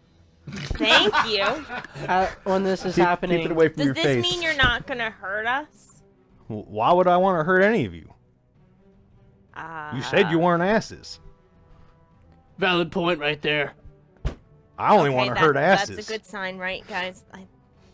Darian goes upstairs think and gets we're some in a I'm good towels. place. still really hurting, guys. He's bleeding. By the here, way. Come here. Yeah. Give me your paw. Yeah. Thank you. Yeah. Now give me your other paw. Right. Yeah. Now close your eyes. Yeah. I don't feel very comfortable with this, but okay. Yeah. Now I want you to say, with me now. Yeah. I will heal in my heart. You try. Yeah. What does this have to do with anything, bro? Say it! You just gotta do it. I will heal in my heart. Yeah, that was good. Yeah. Okay. Listen, they'll listen to anything we tell them, so they definitely can stick around. 'Cause they're idiots. And he puts out his hand, taps his shin, and does cure wounds on him. Okay. What do you heal him for? Ooh, that's an 8. I feel like that whole first part was unnecessary. Yeah, I totally played me for a fool, bro. 13. I know. 13? But I feel 13 so points? much better. 13 points of healing. You take 13 points of healing. I take 13. I've You used, receive. and I use my get- free spell slot back to reinvigorate myself. Awesome. Thank you, Veneration Greco. Yep. Saw that in the chat. Veneration gave that to you. Thank you. I'm gonna go. That Paz really is gonna helped. go outside. Okay. Now that he sees that these guys are wusses, he's gonna go outside because Darren can whoop both of them. He's gonna make sure that nobody's following him in and Good thinking. keeping. Give me an investigation. Okay, hold on. It is about 8 o'clock at night right now. So in this time, Oh. Darian's going to bring towels and dry 10. everybody off. 10. Not bad, not bad, not bad. You look left, you look right, you see the normal neighborhood people paths. Nothing crazy. You don't see anyone like lurking behind a corner or a bush. You look across the street and you see a tree that you were stabbing not but 7 weeks ago with your friend Sylvanik, but is he your friend anymore? You shake your head and you turn back. You don't see anything. Do you, thank you so much. Do you guys have any, questions or any way we can repay you I real have quick? a lot of questions. Yeah, So I'm looking at Sentry. What are you? I'm a man. What's your name? Yeah, your name. Sentry. I'll name you Sentry. I don't really know what my real name is. He kind of watches and listens. When I first met him, he didn't even know how to speak. And your name is Ayel? Elohim. Yeah. And you're Sentry. Yeah. Sentry. Okay. Okay, it's nice to meet you, but Sentry, you look very strange. I'm sorry, I've never seen anything like you before, and how do you know who I am? Listen, that's coming from a talking bird. Yeah, I know. Valid point. Right there. And you're a talking lion. It's normal where I come from. No, You would know it's not normal where I come from. Would you? I don't know. No, I wouldn't. How do you know who I am? I'm not really sure. That doesn't help me. I wish I could be of a better help, but it doesn't really help me either. I didn't even know that he knew you, that he knew that he knew that he knew you. That is just... That does make me feel better, thank you. Yeah. What? It's really bizarre. That was all confusing. In Sentry's head, he will hear, do you hear voices in your head? What's wrong, buddy? You didn't hear that? Hear what? Never mind. In Ayel's mind, do you hear voices in your head? Bro! You heard it! No, I didn't hear what you heard. I heard something, though. What'd you hear? Spit it out. I didn't hear that. She asked me if I had voices in my head. Do you hear voices in your head? I mean, I just did. I just did. You just did too? Yeah. Bro. So I look at Rika and smile, like I know what's going on. Why are you smiling, bird lady? Nothing. Sorry. Her name is Clappening, as you heard already. You can address her formally. Okay, I'm sorry. All right, that was impolite. My dad told me not to be impolite. Nice to meet you, Mrs. Cacophony. Miss Cacophony. Thank you. She's just your ring? No ring. Yeah. Just me. Thank you. Nice to meet you too. How did you get here? I'll talk in this. Carry on. We escaped the ship because we were captured against our will, and we escaped the ship, and we washed up on shore.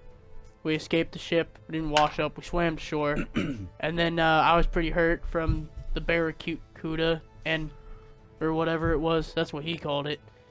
You said it was a catfish Bertha. before. It was a big catfish. Catfish barracuda. It's a rare. He called it a species. barracuda. This was- Anyway, I was also stabbed multiple times on the ship by spears and swords, so that's why I'm pretty beat up. Were you captured by men wearing masks by any chance? No, they were just a bunch of asses. Okay. Who like flowers? Well, that's Oh, really? What kind of flowers? They were green and they were kind of sticky. I mean, they apparently smell Really bad. like skunk. Marijuana. Marijuana. She's Interesting. a weird lady. No, not lady. Remember I told you it was a type of plant that's bad, but good for some people, but is overall bad. Maybe I should look into this later. Is that the tea you speak of? Not exactly. So you rolled insight on his story, 25. Rika, you get the idea that it's mostly true. There may be some plot holes in what he said, but generally speaking, he escaped a ship, got stabbed a couple times. He and his friend swam to shore. He's hurting. They saw a catfish, a big one, and now they're here. Where were you captured? Yeah. And were you captured as well? I have no idea. I woke woke on the up ship with me. chained to this fella, and that's He literally woke up a couple weeks ago. So you have no memory at all beyond that. no memory other than occasional visions here and there that I can't make sense of. Halfling luck. Okay, so that's our first thing that we talked about, different rules. That after level 4, I don't just give away feats if the levels say you can. So what Matthew's doing right now is every time he rolls a 1 and has to use halfling luck, he's tracking how many critical fails he rolls because he's working towards bountiful luck, the feat. So a lot of the feats or skills after level 4, you actually have to work towards. That means we can have players with a lot more feats than you generally would have, or more skills than you would generally have because they chose to work on them in the game and put meaningful rolls towards it. So that's another towards bountiful luck. How many have you tallied? 13. 13, and I was going to make him roll 20 critical fails to get bountiful luck. That might increase because he somehow seems to be burning through that. Breaking vouch. He's got loaded dice. He's got a to go D20 to- full of ones. It's a 120. So the total The was clearance die. 15. Are you still... We didn't talk about this. Are you still intending on using passives? Sure. Okay, then 18. 18. So you heard his story. You were inciting if you believe what? That he just woke up? He doesn't remember anything? Yes, so is he sincere about his lack of memory? Or is he just trying to play us? You don't get the feeling that there's any guile in this Warforged. That about 5 to 6 weeks ago, he turned on, and he doesn't know how or why. I know about Warforged. Do I know about where they come from? Yes. Okay. I won't say anything about that. Yep. Just regards you. You're a learned man, a doctor, almost. Yeah, nice compartment. Yeah. Thank you. Would you like to see my other ones? I would. Yeah. Oh, And as you look him up and down, he has the equivalent of cargo shorts on, built into his legs. He's got so many pockets going down his legs, and they all just start opening. It sounds like a hydraulic hiss. You can hold a lot of stuff in there. Yes, he can. You like take a step closer to him now. Like, oh, we could be Cacophony friends. is going to make him her walking nest. Yes. Rika looks back over at Aiel. And where are you from? Yeah. Well, every single time I try to tell somebody where I'm from, they don't really know because apparently, well, I've only talked to him. But so that doesn't Every really single time then. I get it. that really doesn't add up then.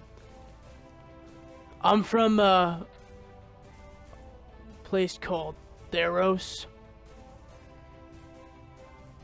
And I live in the plains of Oryx. It's hard to pronounce. Nope, that's I how love it's the pronounced. Warwick. It's a very particular pronunciation. I'm not sure I can say by that, the but go on. Leonin. Yeah. And my tribe was fighting a battle, a war, and we won, but I was taken in the process with the casualties, and I was thrown into a portal by a whole bunch of dudes in black, and they had this really red insignia on their shoulders and chests, and I don't know, I can't really remember what type of insignia it is, but I got thrown into the portal, and I ended up in a cage when I woke up, being auctioned off to the highest bidder. And that's when I got onto the boat after they beat me again, and I woke up, and I was chained to my best buddy here. You got a friend in me. So you don't remember the actual insignia at all? Oh, what do you mean? No. Seems like a pretty significant detail to forget, yeah. But it happens. Maybe my friend will know. Hopefully he made it off the ship. Bro, we talked about this. There is no one else. You have a friend? Somewhere on the ship. Is he like you? Oddly enough, he's almost identical. Huh. Have you ever talked to him? All the time. Does it talk back? All the time. What's his name? Oh, He does, I don't know if he has a name. Right. So I hear, or I yell, mouthing that it's an imaginary friend, and so I'm just gonna go along with it. Like, You guys don't have friends that look like you? No, they do. It's okay. It's okay. Okay. It's okay. Okay. Oh, yeah, okay. I have one too. That's awesome. Well, you caught us at a bad time. We gotta go. Can I come with you? Well, that can be discussed. Bro, we I gotta get my axe, bro. Remember, you said you would help me find my axe if the ship sunk. You'd help me get my dad's axe back that he gave me. We'll get your axe back. Okay. What do you do? What you're good at? Well, I don't know yet. He's really I'm really. good to doing. I can make people spit out bubbles underwater, and then they stop. And he said they're sleeping. They're sleeping, buddy. At the bottom of the you ocean. put people to sleep. Underwater. Right.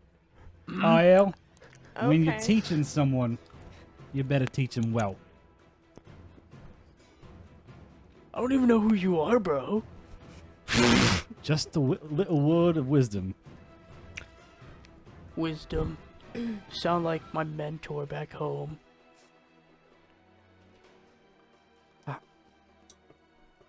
Who was he? Well, he was a man that basically took care of me growing up. Now I don't know where he is anymore. Did he teach you to lie to people who were trusting in you? No. Well, maybe you should stop. They're sleeping forever. Oh, that seems relaxing.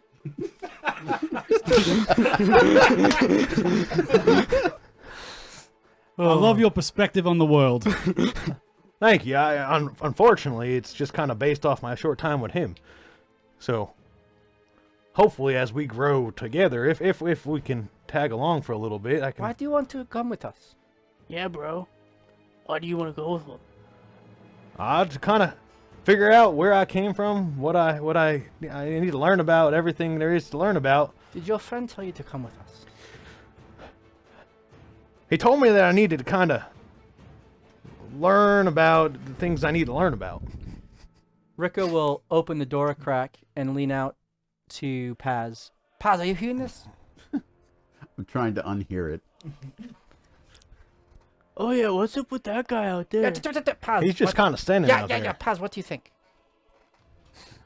We can't leave him here with with Patty Potts.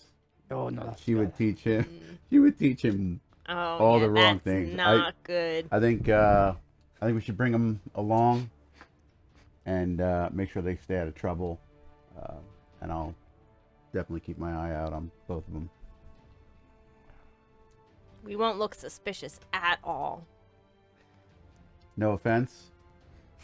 And I just look. I just look at Darian and just shake my head and go back to patrolling the outer perimeter of the property. And I talked to Rick. I say, perhaps we can get them cloaks somewhere along the way. Cover our strangeness a little more. Yeah, it's a good idea. Yeah. You know what I mean? Cloaks. Wait, I think I have something. And I open my bag and I just start like pulling out fabric. This might fit. And I'm just like pulling out stuff, like What- all different colors, whatever. What do you pull? What you pull out one that looks like it might fit IL. What color is it? Red. Okay. You pull out a red cloak. Lucky? A little red riding hood, maybe. Do you put it on? I don't cover up my mane. It's a source. Hold on. I think I have a coat. I know pull out, it's like small, a brown but it's still coat. growing, and it's a source of pride for my family, and I don't cover it up. If covering it up means you don't get attacked along the road, would you do it? That's a good point too. But I would prefer it not to be covered up. All right. What about a Understood. hat? Can I get you a hat? What's a hat? All right. So I dig through and I pull out, I don't know, a cowboy hat. Okay. You pull out a cowboy hat. And Get a pair of immediately, spectacles. Sentry grabs it. Sentry It grabs seems- the cowboy yeah, hat. it's- Oh, this seems like this face. All This right, wouldn't fit I over think your I have mane. another one, and then I pull out like a bowling cap. A bowling cap. What is a bowling cap? Bowler. Little round. Yeah. That. Like a 1920s gangster hat kind of thing. From Peaky Blinders? Yes. Sure. With the razor blades? No. No, that's Oh. No. How is this supposed to? Sure. He puts on the hat. He puts on the cloak. He just doesn't put up the hood of the cloak. So at least your fur's covered in like 80% of your body. Essentially, yeah. Ayel, yeah. My name is Recha Henry, yeah. I'm Darian. Darian Barrows. I yell, "I'm Paz!"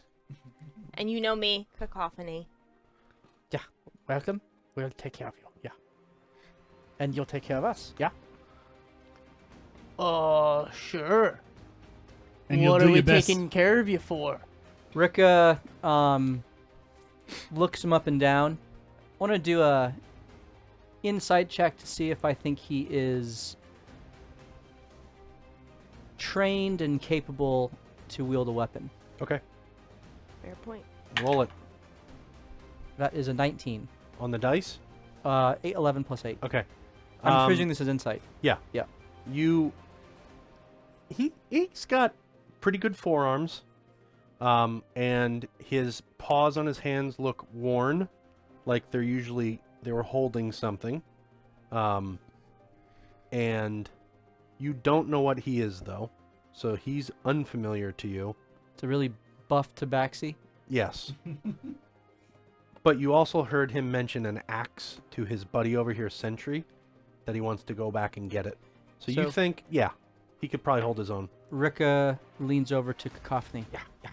Do you have an axe in that bag of yours? Does Darian hear that? Mhm. Perhaps in the room Do I have an we axe? could get from the armory. We can get one. I have a small knife. So- Somewhere. Cacophony pulls out a butter knife. That's good. We might need that later. Yeah. At least a paring knife. Yes. I'll be right back. Yeah. And you see the little halfling run away, run around a corner. Oh, I do have an axe. All right, we're gonna equip you with an axe. If we run into trouble along the way, what would you use to fight off trouble? So far, I've just used my hands.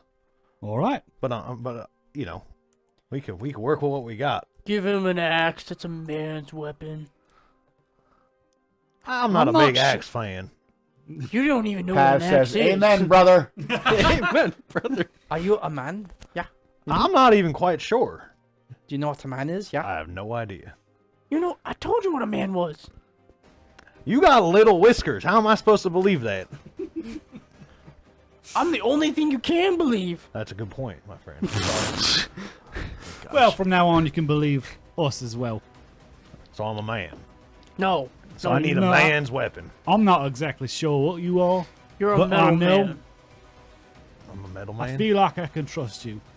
At least a little. Well, I appreciate that.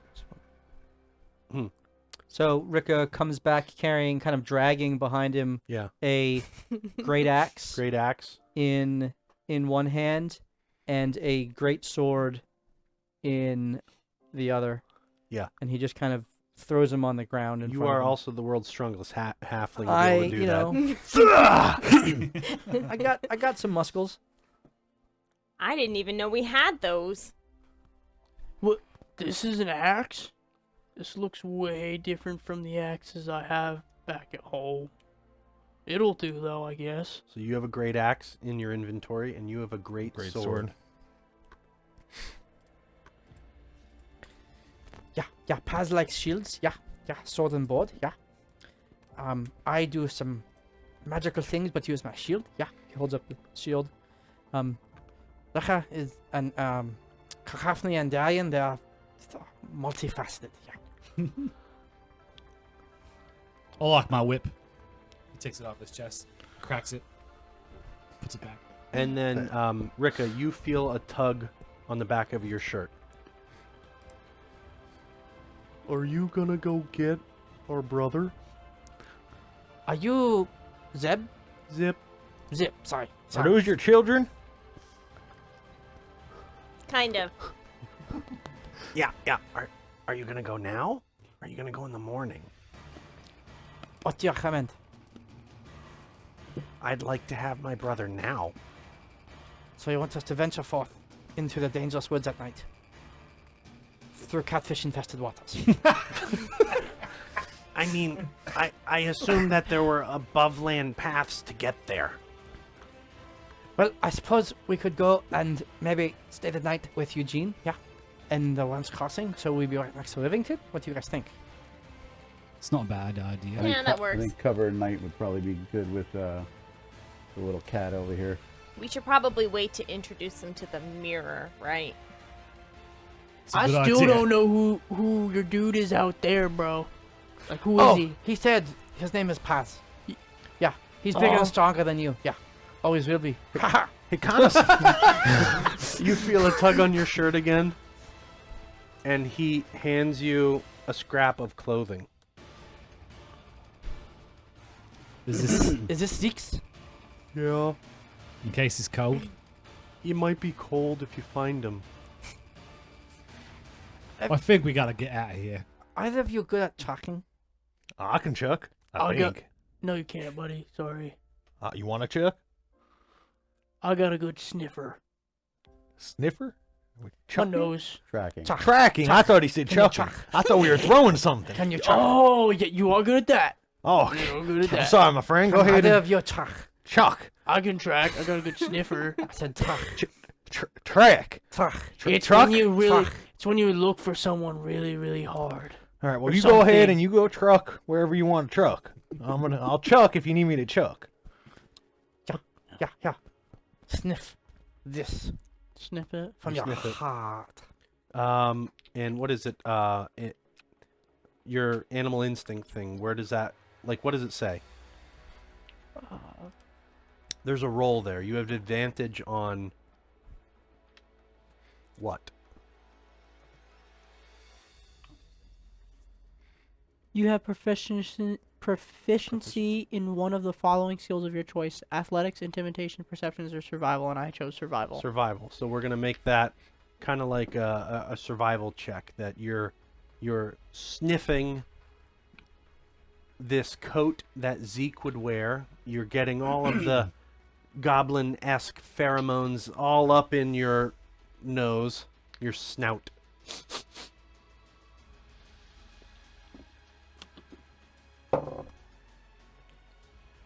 $13. 13. It's not super strong yet, but you think, I'll hold on to this and keep sniffing it occasionally and see what's up. Rika seems to be taking charge and leading you guys towards Eugene's at Worms for the night. Darren, you're kind of sneaky, and cacophony. Yeah, you two, you think maybe you could lead the way and make sure? I'll keep my eye out for you-know-who and make sure the coast is clear as we go. Yeah, I Alright. can help lead. You need? As Darian walks out the door, he changes into a lamplighter mask of many faces Perfect. disguise. Can either of you two nitwits see in the dark? Nitwit. Yeah, it's a fond term for strongman. Oh, I like being called nitwit. All right. I can see in the dark. Yeah, I have dark vision. What about your friend? Nope. No. Wolfwood's not. You want to cast one of your spells to let them see in the dark? How long will it take us to get to Eugene's? Eugene's? You would, if you're gonna cast a spell, like not that long, like an hour. I have a question. Why are we going stealthily? Are you guys in some sort of trouble? Nope, no trouble. So, Eyes of Night, cast, let's go. And out the door they go. Whoa, my character. Do you want to insight him? Yeah. Okay. I am going to roll. 19. For deception. Yes. And what's your insight? It was 16. You believe him. That curt response, very short. Yep, no problem. And you believe him. Just straight believe him. Yeah. All right. I believe him. You didn't win. Yeah. So you guys head out the door. The door closes behind you. You see Patty Potts waving in the window, and you see Zed on top of Zip's shoulders, waving, mouthing, "Bring my brother home."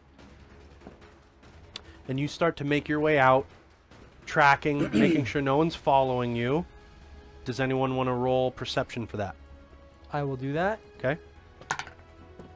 That's a good one. 25. You're still in the dock side, working your way. Are you going to go the long way or through the Dusthawk path? So I have cast the Eyes of Night on the party. So Yep. anyone who does not have dark vision has it out to 300 feet for the next hour. Okay. And we're trying to go, I think, as quickly as possible. Okay. So Guys, why are we running? Like, what's And- the rush, bro? we're in a slight jog. We're going Dusthawk path then, because we know that cuts at least 30 minutes off our time. So Also, where are we going? Where are we? I mean, I have some questions too, but we're just kind of going. We're in At nit- this point, you're young. Just follow. It's nitwit training. Keep going forward. I thought your name was IL. Apparently, it's the term for strongman. Ah, Nitwit. Both Yeah. of you. Ah, Nitwit. like it. You take that up as a surname. Yeah. Sentry Nitwit. Century Nitwit. So you make your way around the bend. Rika, you brace everyone for the really windy part of Dusthawk Path. You make your way through the tunnel. The one side of the two-lane tunnel is collapsed because last time we went through, Paz got stuck and yanked. So we work our way through the tunnel, and as we come out of the tunnel, we see the spires of the Church of Last Hope. And you kind of walk past that gingerly. This is a hallowed place, you guys seem. It looks like important people are in this building, and the way everyone kind of genuflects and whatnot as they move by, it seems important to you two newbies. And then in front of you, you see this really long bridge with all of these shops lined up on both sides. Now, it's 8:30, 8:45 at night. The shops are not open. You see people closing up. But there's one shop right in the middle that still has a lamplight on the outside, signifying that it's open. And it looks like we're beelining right towards it. And we had a perception roll, right? 25, yep. And you didn't think anyone was following you as you were leaving the dockside. You definitely didn't see anyone following you as you made it through Dusthawk Path. And now you get the feeling that there's something in the little alleyways in the shadows as you're getting closer to Eugene's Magical Emporium. That is watching us or just there? Watching. Feels like you're being watched. Though when you look over your shoulder, you look left, you look right, you don't see anything, but you have an unsettling feeling.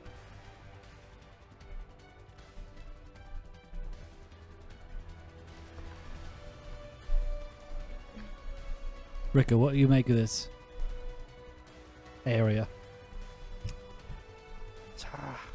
Something off. Yeah. So I have 300-foot dark vision. Mm-hmm. I can see everything. Mm-hmm. So Hold on a second. Yeah. I'm going to cast See Invisibility. Okay. And I'm going to not only cast See Invisibility, Bastard. but I am going to take my time and try to peel back the layers of the ethereal and the astral to discern if there's anything there.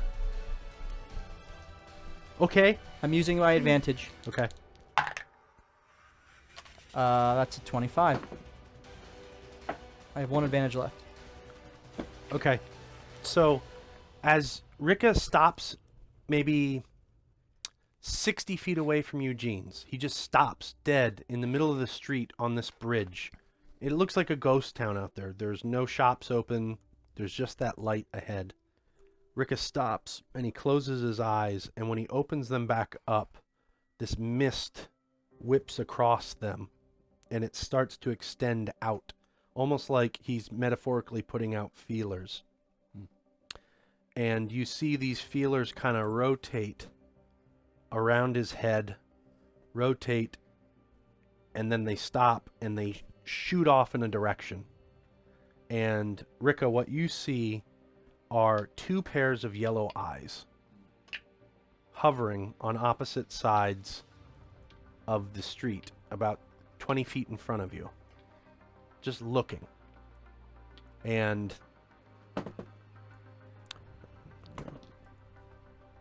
okay. And the minute that your ability to reach out into the ethereal is sensed by them, they start to flee.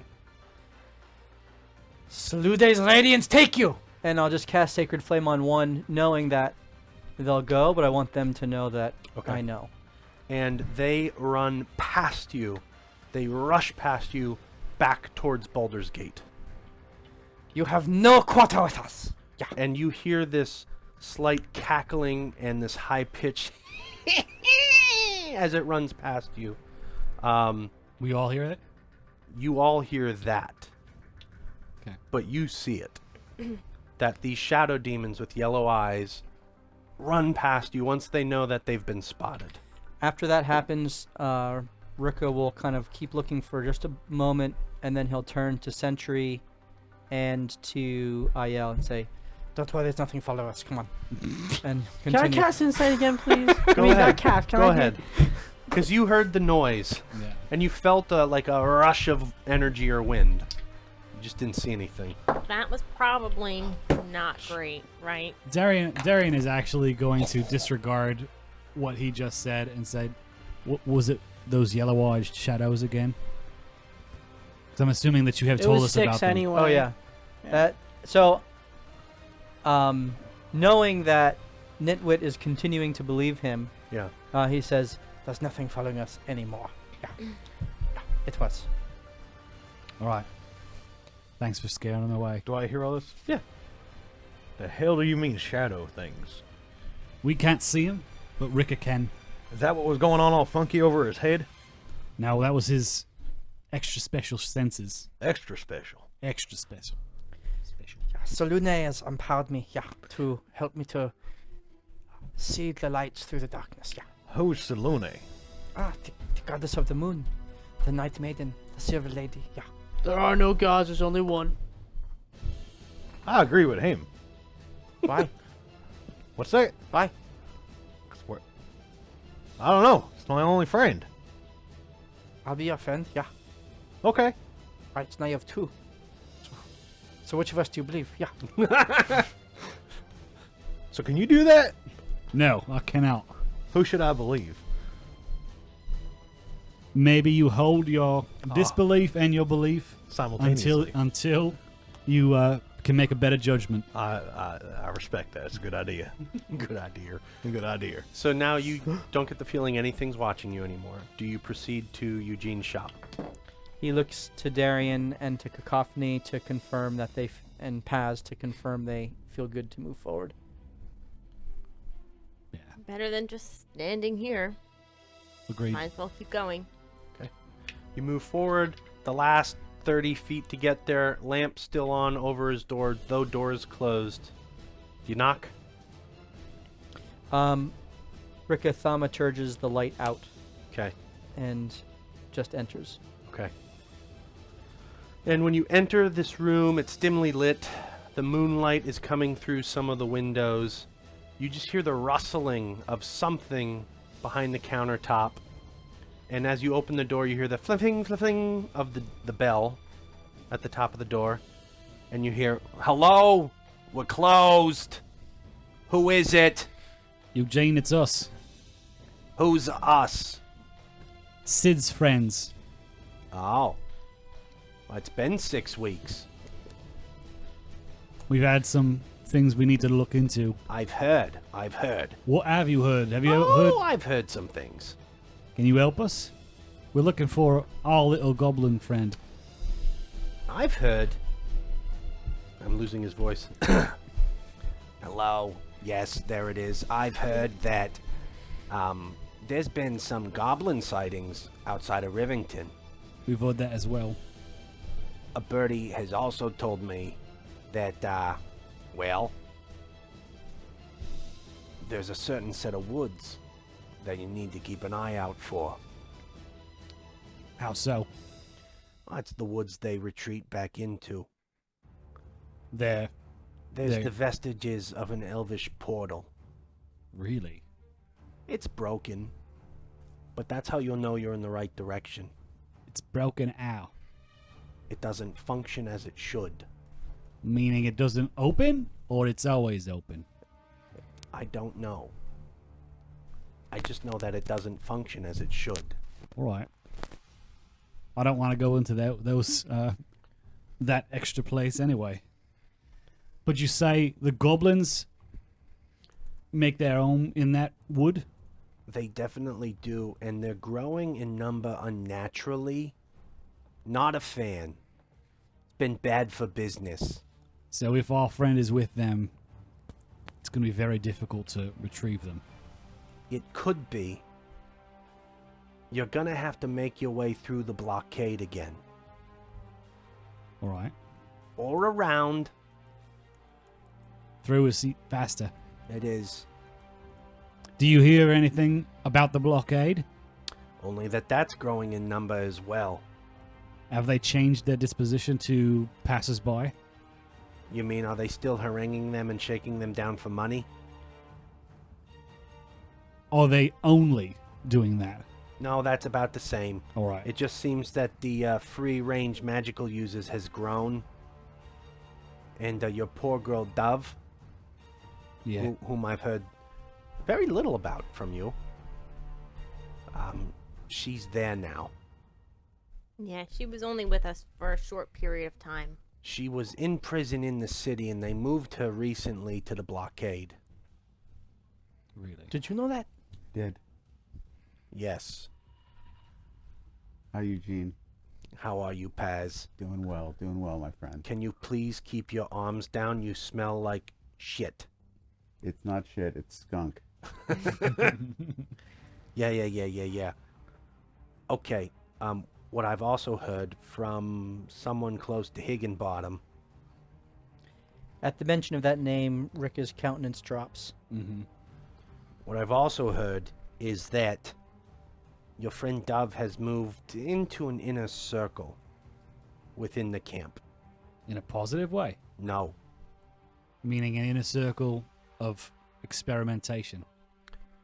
I don't know what goes on there, and nor do the people I'm getting my information from. She's a hack. She's a monster. So we need to get her out. Fast. I don't know how you're gonna do that, because I don't know where this inner circle is within the camp. Captain Holt can do nothing. He's on the outs with Miss Higginbottom. She's running amok. Someone else behind her then, if the captain can't intervene. You know what I mean? I did. So I would be mindful that there's a time to strike and there's a time to gather information. Mm. This might be the time to gather information for the future. All right. Eugene, we have two friends with us. This is Oyel, and this is Sentry. What Hi, are you doing Eugene. with a Warforged and a Leonin? You know what he is? You know what I am, bro? You know what he is? Yeah? You're Warforged. You're Leonin. Leonin, depends on your pronunciation. Do you know where I'm from? Yeah, Theros. Or Mexico. It depends where you're from. Mexico. I've never heard of Do I know? Mexico. Would Roll. history? Yeah. Halfling luck. That's Wow. number I 14. confirm. 2 plus 1. 3. Nope, Mexico. you got what's nothing. Mex- It's somewhere over there. It's on the other side of the Sword Coast. Some say it's in another plane of existence. Mexico or Theros? Both. And neither. I'm just joking. I don't know. Probably both. Sentry's just gonna start laughing. Just because.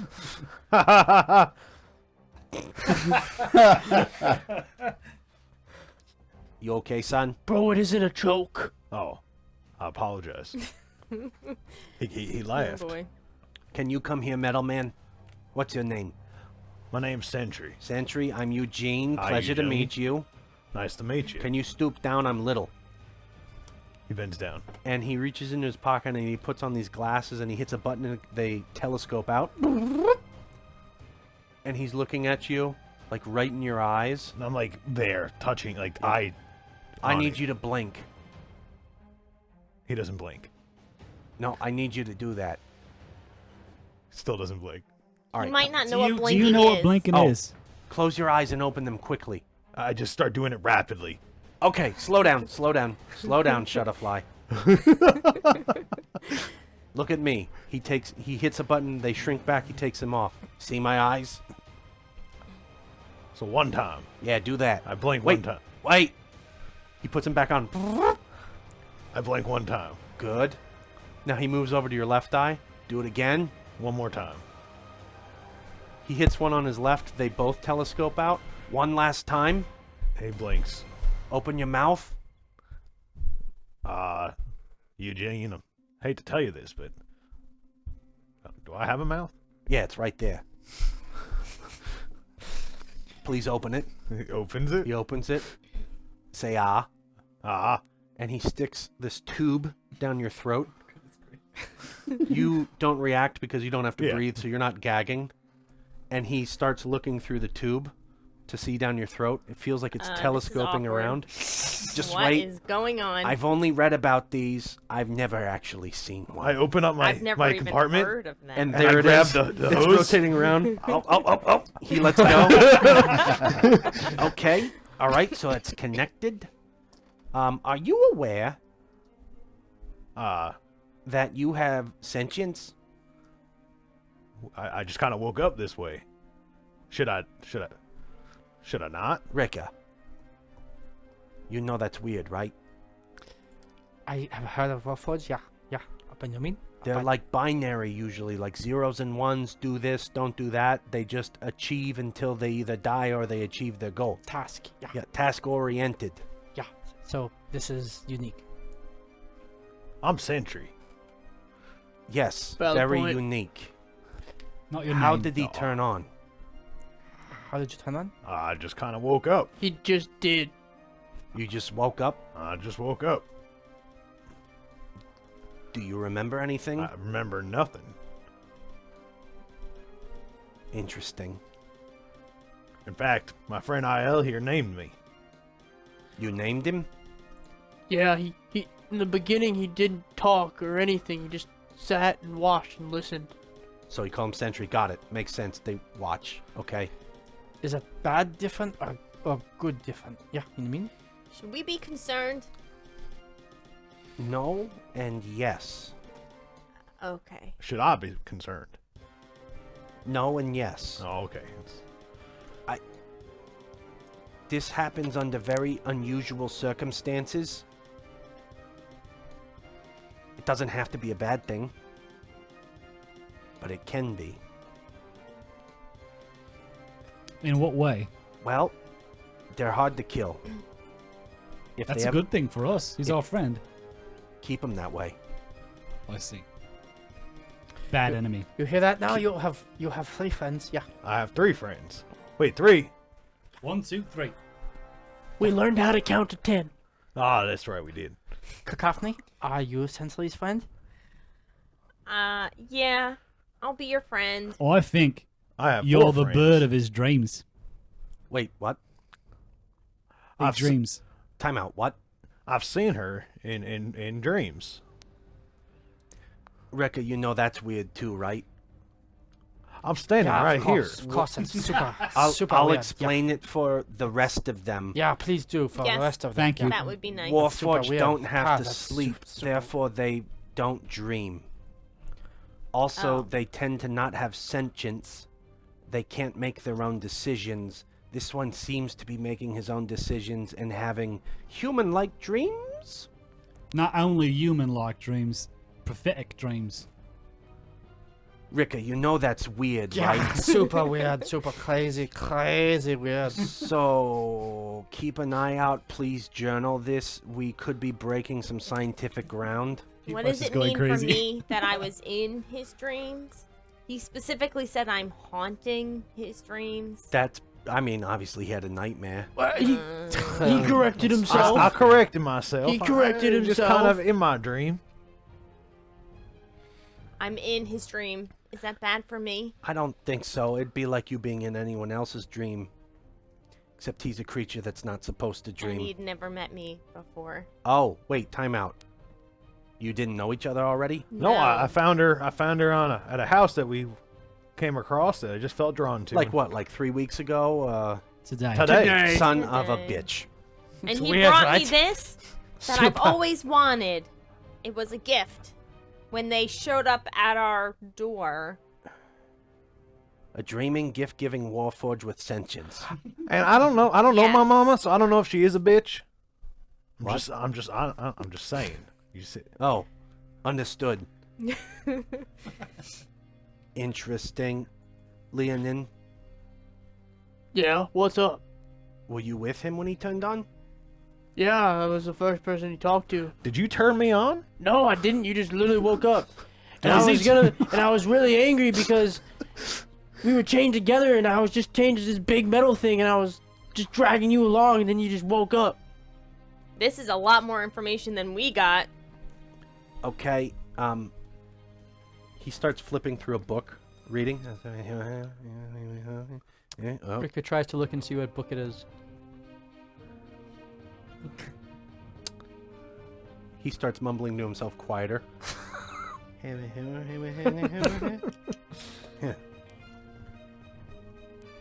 Did anything happen with his eyes when he woke up? They turned on. White. What color? White. The ones that he is now? Yeah. Yellow? Okay. They've been that color the whole time. They haven't changed ever. What color are my eyes? Blue. No, they're white. Right, they haven't changed ever. Right? Yeah.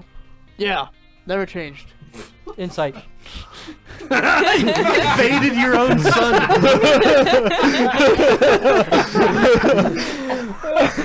Is that like? 24. Oh, nice. Yeah, you think he's lying. They've changed. Okay.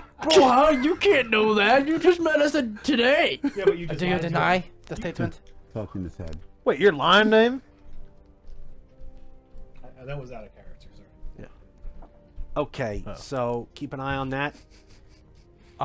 There are certain colors that are bad eyes. There can be. Like what color? What if, let's say, you know. hypothetically speaking, they So- turned like Black eyes would be terrible. okay. Terrible. Like, that would be bad. What about like, let's say, red or something? Red can mean combat mode or evil, sinister presence. Okay. Do you have a combat mode? I don't know. I kind of. Or, What? or he's allergic to spicy food. But see they it- don't Do eat. you eat? I don't It eat. says it here. What book is that? Nothing.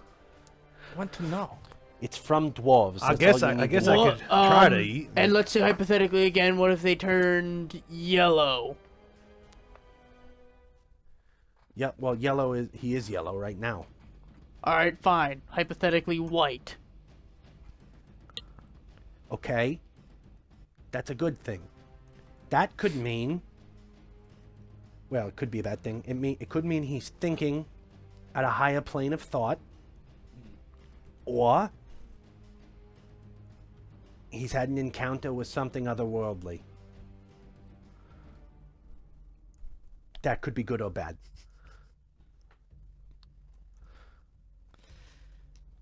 Does that have all the colors listed?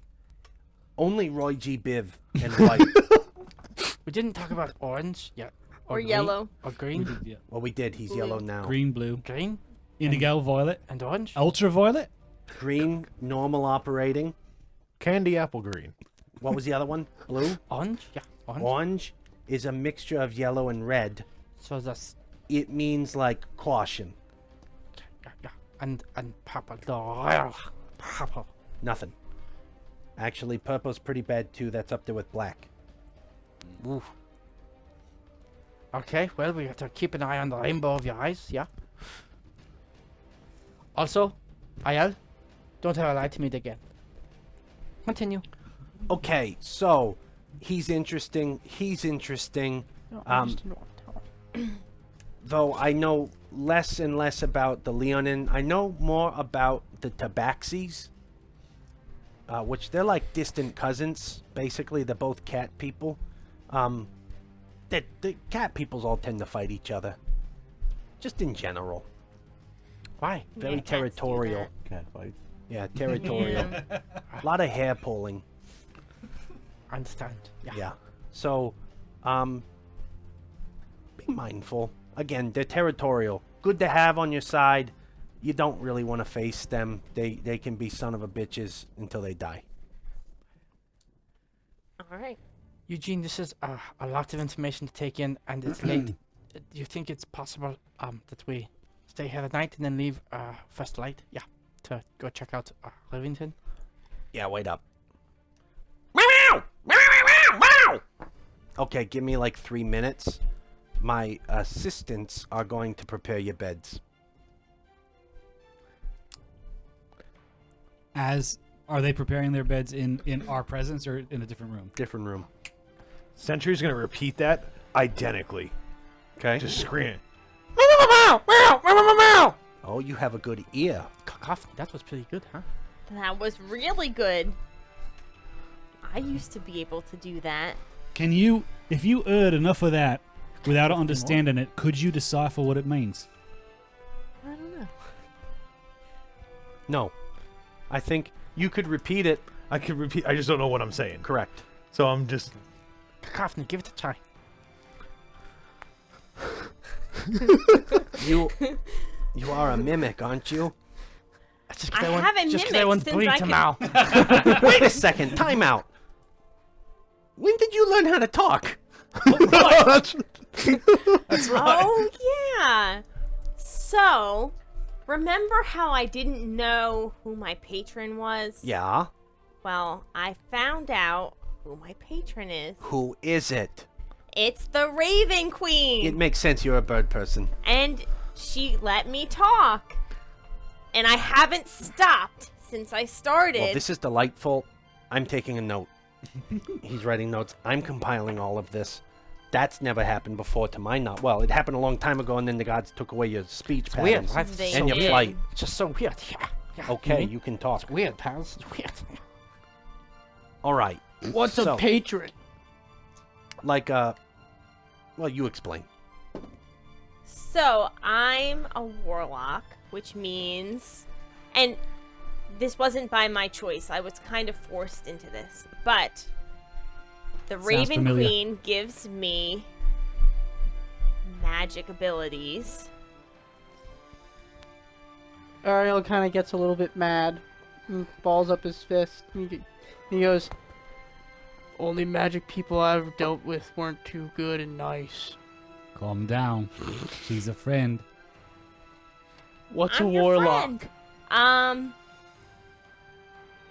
Do they shoot red magic at you and kill your friends? In fact, they can. Technically, yes. Do people? But I don't want to kill your friends, who happen to also be my friends. See, we're your friends too, yeah? You have 4 friends here in pals. Do you do magic? Occasionally. Let Do me you ask do you magic? something. Let me. Go ahead. Listen, Nitwit. Enough with the questions. I don't trust you. I'm not your friend. You barely trust me. I don't trust many people. But I will tell you this. You ever get lippy with the bird lady, you're gonna have me to deal with.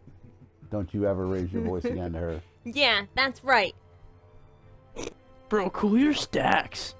You're like, how old is this guy? I'm like your older brother that beat the crap That's out of right. you. That's right. Oh. Little lion man getting picked on. By the way, your rooms are ready. You can go to bed, and then preferably can you leave before I open up shop tomorrow? Yeah, one final request. Yeah. Can we have a mask for him? For you? Yes. What color you want? A Chartreuse? mask? Yeah. Why do I need a mask? Because your breath smells. It's magical, and it makes sure the Mage Plague doesn't kill you. You clearly said you're not a magic user. You are susceptible. You want to die or not? Oh, the Mage Plague? I'm sorry. Yeah, it's this upper respiratory disease that you first get a fever and chills, and then you start coughing, and then blood starts to pour from your eyes and ears and nose, and then your lungs fill up with blood and you die. And then you go to sleep for a very long time. It's relaxing. We did lose a really good friend that way. Yeah, Sydney, right? Sydney. right. Yeah, Sydney died because of the Mage Plague. Yeah. So it's a sickness. Yeah, it's a disease. My masks are magical, and they stop any of the disease from entering your nasal passage. It's not gonna send me to a weird place and end up on a boat. Is that how it happened before? Magic isn't very nice. No, it's not. I mean, here, you put yours on. Show them. I already have mine on. I take my seafoam mask and I put it on. I've got a yellow one that, like, Stretches. stretches over the beak. That one's being taxed. I might need... he gives you another yellow one, like, that's gonna rip. Thank you. Do you have any in royal orange? Royal Orange. Meow! He's waiting, like, listening for a response. No Royal Orange. Try again. How about gold?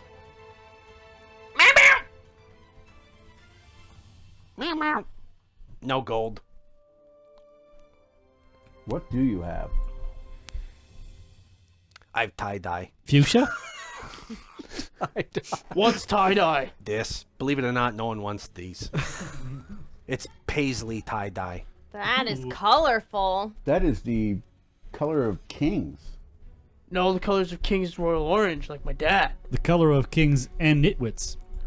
Well, Nitwit here you go. kings. This is what I have available. It'll keep you safe. And stylish. Do I have to wear it now? No, I mean... Only if there's any arcane magic So it- uses are. So this magic saves me from bad magic. Correct. Yeah. We don't Correct. have any wizards with us, don't worry. Yeah. There's no one that does arcane spells in this group. Definitely not... Nope.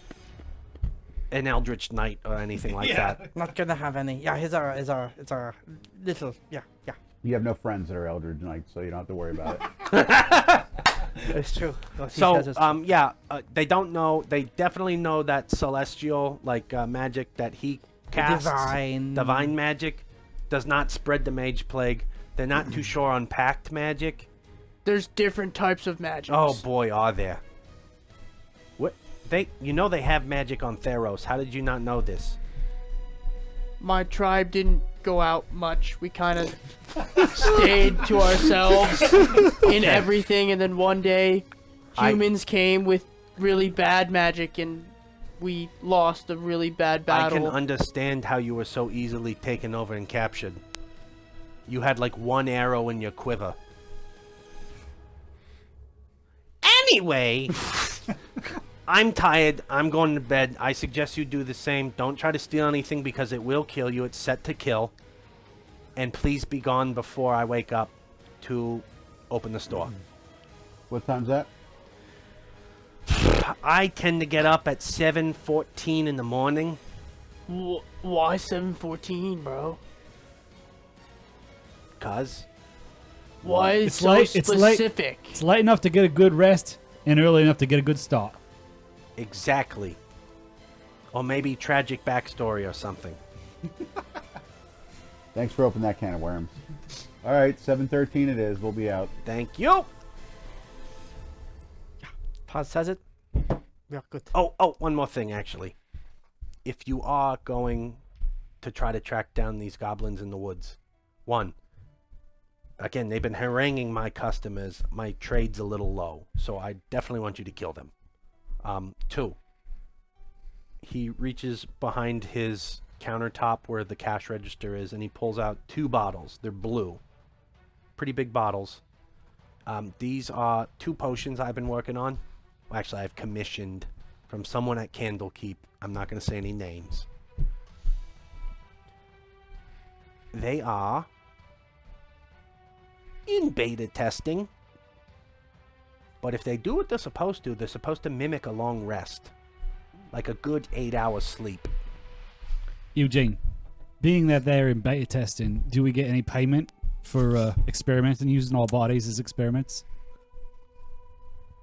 Okay, so roll persuasion. Ah, yes! This is the first time I've been able to do that. Come on. 14. Tell you what. I was paid a certain sum.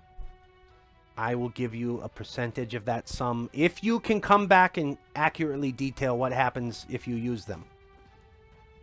All right. So no blacking out. Well, I mean, if you black out, I would like to know that. All right. So we'll stagger our uses. If it does something else, like if something is erect for more than 4 hours and you need to call a doctor, I would like to know that too. All right. I love it when that happens. It's a different product. So, yeah, like, just kind of keep track of it. Now, here's another thing that they said they were working on. If it's supposed to work, you can break up the rest into 2 4-hour sessions in one bottle. So one person can take 8 hours worth of rest in a drink, or 2 people can take 4 hours worth of rest. All right. And I have 2 of them. I'll try it. Here, I'll put them in here. And I open my bag, like, Thanks, I'm gonna, Cacophony. before anyone else can go to grab them. Okay. Just yoink right out of my. How did you even do that? I barely was holding them. Good slot hand. She's good. You're good. They're safe. Okay. He bends down. He stands up, and he's got like a sleeping cap on now. You have no idea how he changed so quickly. And he's got slippers that every time he takes a step, you hear a squeak, squeak, squeak, squeak, squeak, and they have little floppy ears on them. Love it. Listen, I wasn't expecting visitors. I would have had my more regal-looking knight attire. I bid thee adieu. Be gone by 7:13. Or earlier. Good night. Right. Me and Sentry bunked together. Okay? In the same I mean, bed. you're just in one big room with a bunch of little beds. Oh, So are you in the same bed? yep. I find a bedpost and just perch myself. You perch up there. on top of the Sentry's bedpost gonna exit the bed, sit in the corner, just cross-legged, and just watch. Well, that's not creepy or anything. Yeah. Can you face the wall? in like stasis, but Darian, Yep. Darian casts darkness over himself and goes to sleep. That's awesome. Paz, what do you do? You go sit next to Sentry. Okay, you sit. Do you sleep? Yeah, I'm gonna sit next to him, sleep standing I'm- or sitting up. Gotcha. you, Like back to back or something? Before I go to bed, I tell Sentry one of my home's bedtime stories because I told him bedtime stories on the ship. Which one do you tell him? My story of my home. Okay. And That's Rika, his favorite one. what do you do? Where do you sleep? Is there a door to this room? Yep. All right. Rika Just one. closes the door, and he stays up as long as he can before everyone else falls asleep until he'll fall asleep with his back against the door. And the last thing you see is you're fighting sleep and your eyes open and close, is you see the green flickering eyes of Sentry in stasis. And your eyes close. Normal operating. And yep. And that is where we'll end tonight. We didn't do any giveaways because I totally forgot about that. Plus, we didn't even talk about that. So that might be something coming in the future, more multiple giveaways. we have to end with the Windows shutdown noise echoing through the bedroom. Okay, can you make it? Hezekiah? Yeah. Okay. Good enough. The Windows shutdown noise. Haven't heard Thank in a long you time. for watching our first session on Twitch. Yay! Again, I hope you enjoyed it. It's every first and third Thursday at 7:30 Eastern Time. We're going to be playing, and we're going to pick up here. We're going to make our way through the blockade and to the woods to try to find these dastardly goblins that potentially stole your friend and Do those woods have a small stream with downed trees over it in them? Yes. How did you know? It's a wild guess. So I again thank you for coming out and supporting us. We will see you on Tuesday for Loot Die Repeat at 7:30 Eastern Time, where some of these guys like City Guard and Kalian and Sivanic will be in the chat, and then in 2 weeks, on Thursday, we'll pick up with episode 2. Thanks for watching, and have a good night. See you guys. Cheers.